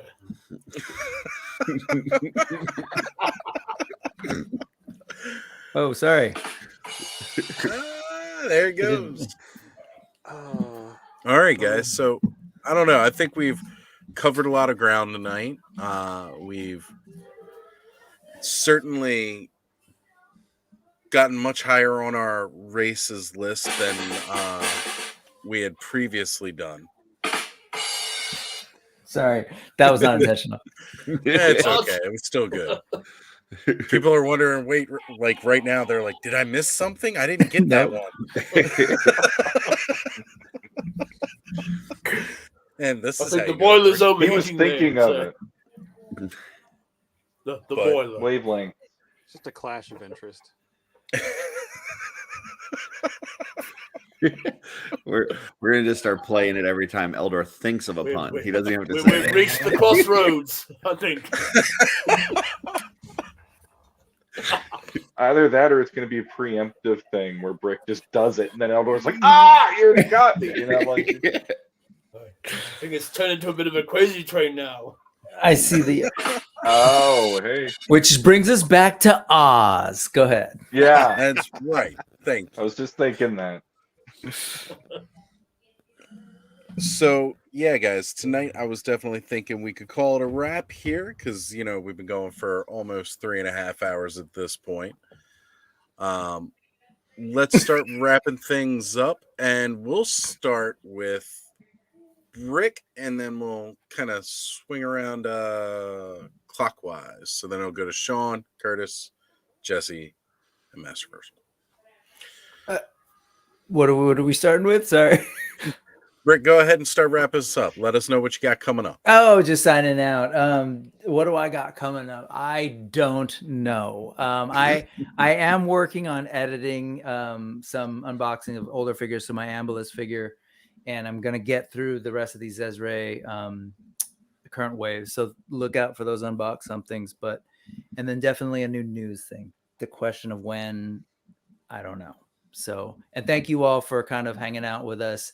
I feel like maybe the first hour or so was class, and then we subjected you to like detention for 2 hours where you had to listen to a bunch of dad jokes. So thank you. And I'll pass it along to you. So next for me is episode 100 will be on its way for Legends of Grayskull. Nice. And I'm sure Curtis is like, but Wish Potu, how did you get to that point? And I'll tell you, I don't even know myself. I'm completely blown away. So I know that's on its way. I know Matt was telling me ideas for it, and I'm just thinking to myself, you're shitting me, right? But yeah, apparently that's going to happen at some point. Nice. That's pretty much it. So, yeah. And a possible spot on Toy Frenzy this upcoming Thursday. Possible spot on Toy Frenzy to have you guys plummet with me because Skelly's gone, so that'll be fun. And next time I want to crank up the raunchy again because last week was a little too tame for my taste, and I think we both agreed with that. So yeah, gotta smear on that Vapo rub and grab a 12-pack of hot dogs and forget the maybe Vapo get some buns. Let's start rolling out with the honey and other weird I'm gonna get some applesauce. Apparently, Jesse missed that episode. I'm gonna get a big bowl of mashed potatoes. Yeah. And they're nobody's gonna look at those the same way again. Please stop talking about mashed potatoes like this. If I'd have known it was gonna be if I would have known it was gonna be so tame, I would have stuck done. Yeah. So, yeah. So I will be started on the chocolate sauce. They have invited me back, so apparently I did not ruin that. And yeah, that's pretty much it. So Bud's got the take twisted it away, plan. Curtis. For any of you customizers out there in the Wolf Den tonight, I took my test shot sentry that I got from Cosmic Legions, put a bunch of different Wolf King heads on it, just to kind of see what things we already have that may also work with Cosmic. So, like I said, if you're into customizing, check that out on the Wolf Den. Let me know, which ones you think are cool, which ones don't work. We obviously know we're going to have to sculpt some new things for Cosmic, but we may have some stuff that works for both. So take a look at that. As far as this weekend, Jesse and I have Jeremy DeWitt on our show tomorrow night. And if you don't know Jeremy, he's just an amazing person. He's a sweetheart. He's into all kinds of different toys and video games, and he's a musician, and he's very talented. Probably one of the nicest guys you'll ever meet. So join us tomorrow night for that. And I think that's it. Jesse? Up next for me is I'm going to bed. I'm going to try to forget this whatever perverted conversation just happened with mashed potatoes and hot dogs. Protein, carbohydrates. That's it, man. Protein, Potatoes. Boil them, mash them, stick them in a stew. Seriously, you're going to make me throw up. Put a stew there. I don't want to clean that up before I go to bed. Tater tots. Oh, tater tots are fine. I like tater tots. I'm not going to talk about them yet. That's for Why did you Thursday. say it like that? That's for Thursday. You'll have to watch and see. No. I'm a very impressionable This young week, mind. It's true. He does have a very impressionable young mind. It's very true. No, yeah, tomorrow night, Shooting the Shelf with Curtis and I, Jeremy DeWitt. It's going to be a lot of fun. And, the show's every Sunday nights. Do the Mythic Minute Thursday nights in the Cabal. Let's see. I'll be working with Len and the Wolf King crew at ZoloCon next Saturday. So if anybody is coming to ZoloCon on Saturday, I will see you there. Yeah. I think that's it for me. And what time is Shooting the Shelf tomorrow night? Shooting the Shelf is usually at 9 p.m. Eastern time. If it will occasionally go earlier if we have people from places further away to accommodate them, but usually it's 9 p.m. Sunday night. Exactly. Definitely check it out, everybody, because it is always awesome to tune in and see what they got going on. Now, Eldor, Masterversal Toy Hunter. Indeed, where to begin? So I just started off our new news segment, Masters of the Motu News, with Adam there at Radical Toys.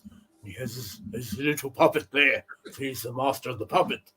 And yes, so we started that. And I'm also looking to begin a new segment soon. What are we looking at? A new segment soon where I might get a different co-host guest on there. And We'll be looking for a new co-host too. Interviewing some interesting people, shall we say, that have been influences here and there on different toy aspects. But yes, and no doubt I'll have a next review coming up there from something Masters of the Universe. It might be a bit of a whiplash there.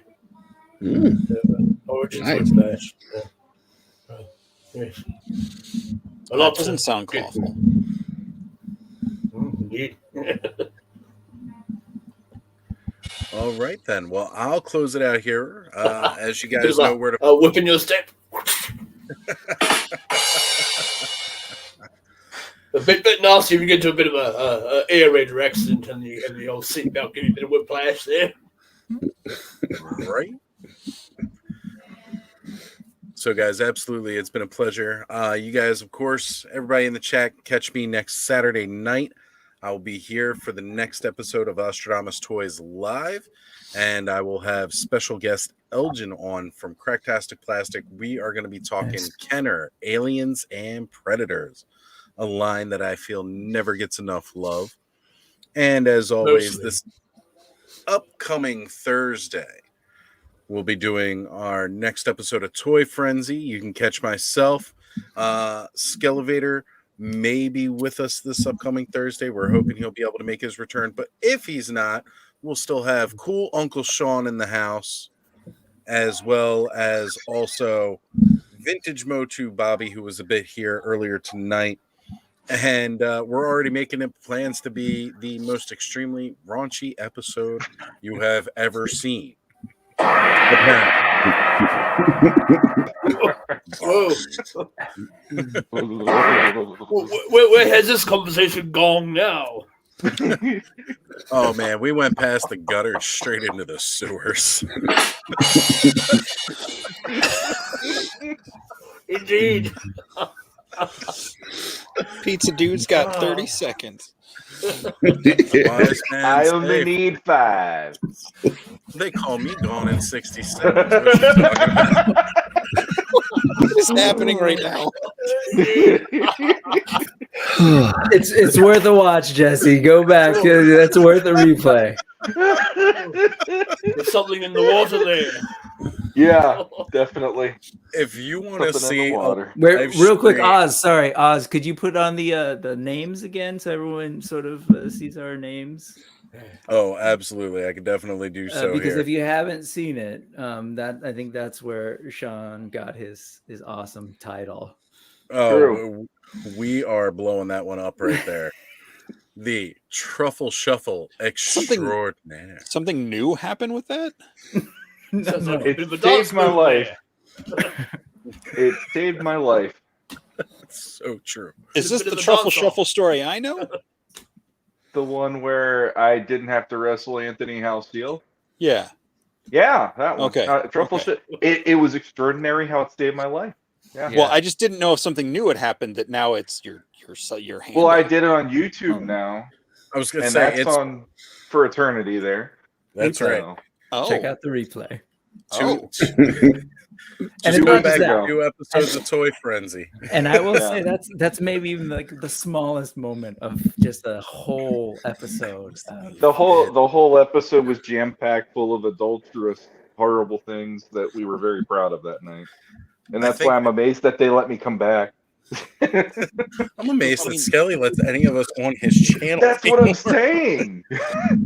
And then I've got honestly the best part was just hearing them laugh the entire Yeah, we had the giggle fits for like just 10 minutes straight practically at one point.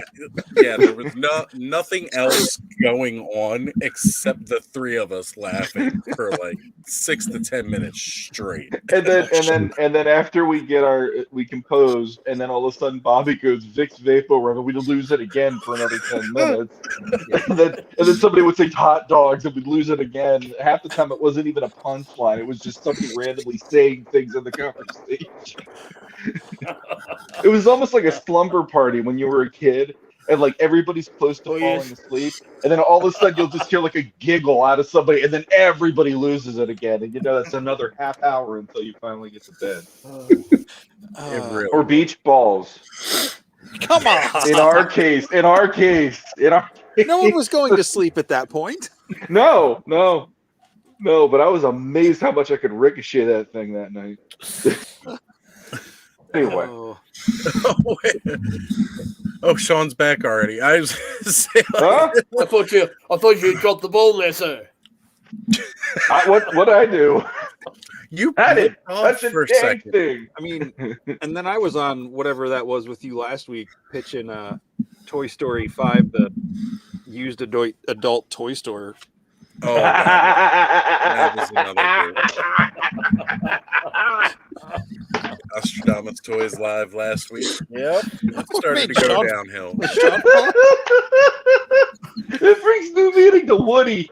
Woody. Oh my Andy and his God. mom always have the same Woody name. and Bullseye. I'm telling you, this gets better.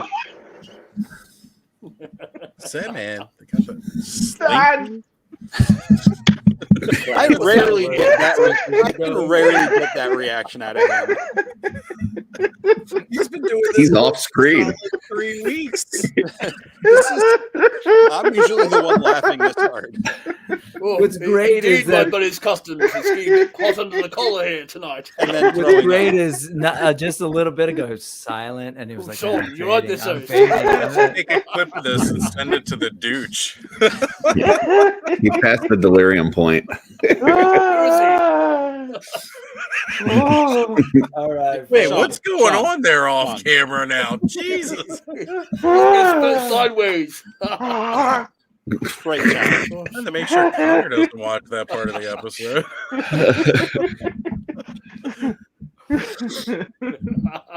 I was actually tempted to kick my legs up and see if my feet could make it on the screen. The only problem is I don't think they are because my legs are that long. We got to save the feet stuff for the Osley fans. That's true. Yeah. Oh. Yeah. Yes, save the commando rolls for the battle.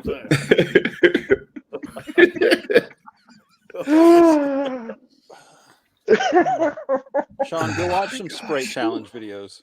I wanna see Toy Story 5.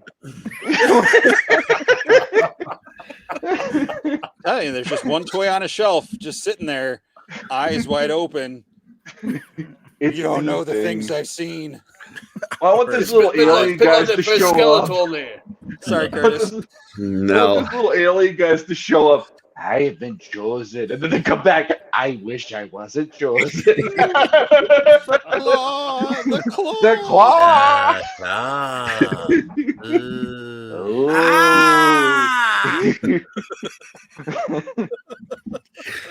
Oh, man. Ooh. Elliot. And we went to ET. All right, we've released class, guys. The class bells are chiming there. All I right, And the dismiss- Uncle that bell Sean doesn't rated dismiss you version. from class. I dismiss you from class. Okay, you can go. Oh shit! I'm sorry, folks. Is there anybody still left in the chat Don't be there? sorry. It was I great. think they all left, and I just lost 40 subscribers. Well, I mean, this is like the Lord of the Rings finale where there was like 8 finales. That's how it always goes. Right. All right, everybody. Cheerio. It has been a blast tonight. Night, See you all everybody. later. For anybody Cheerio, still cheerio, watching, cheerio. we'll close out with some familiar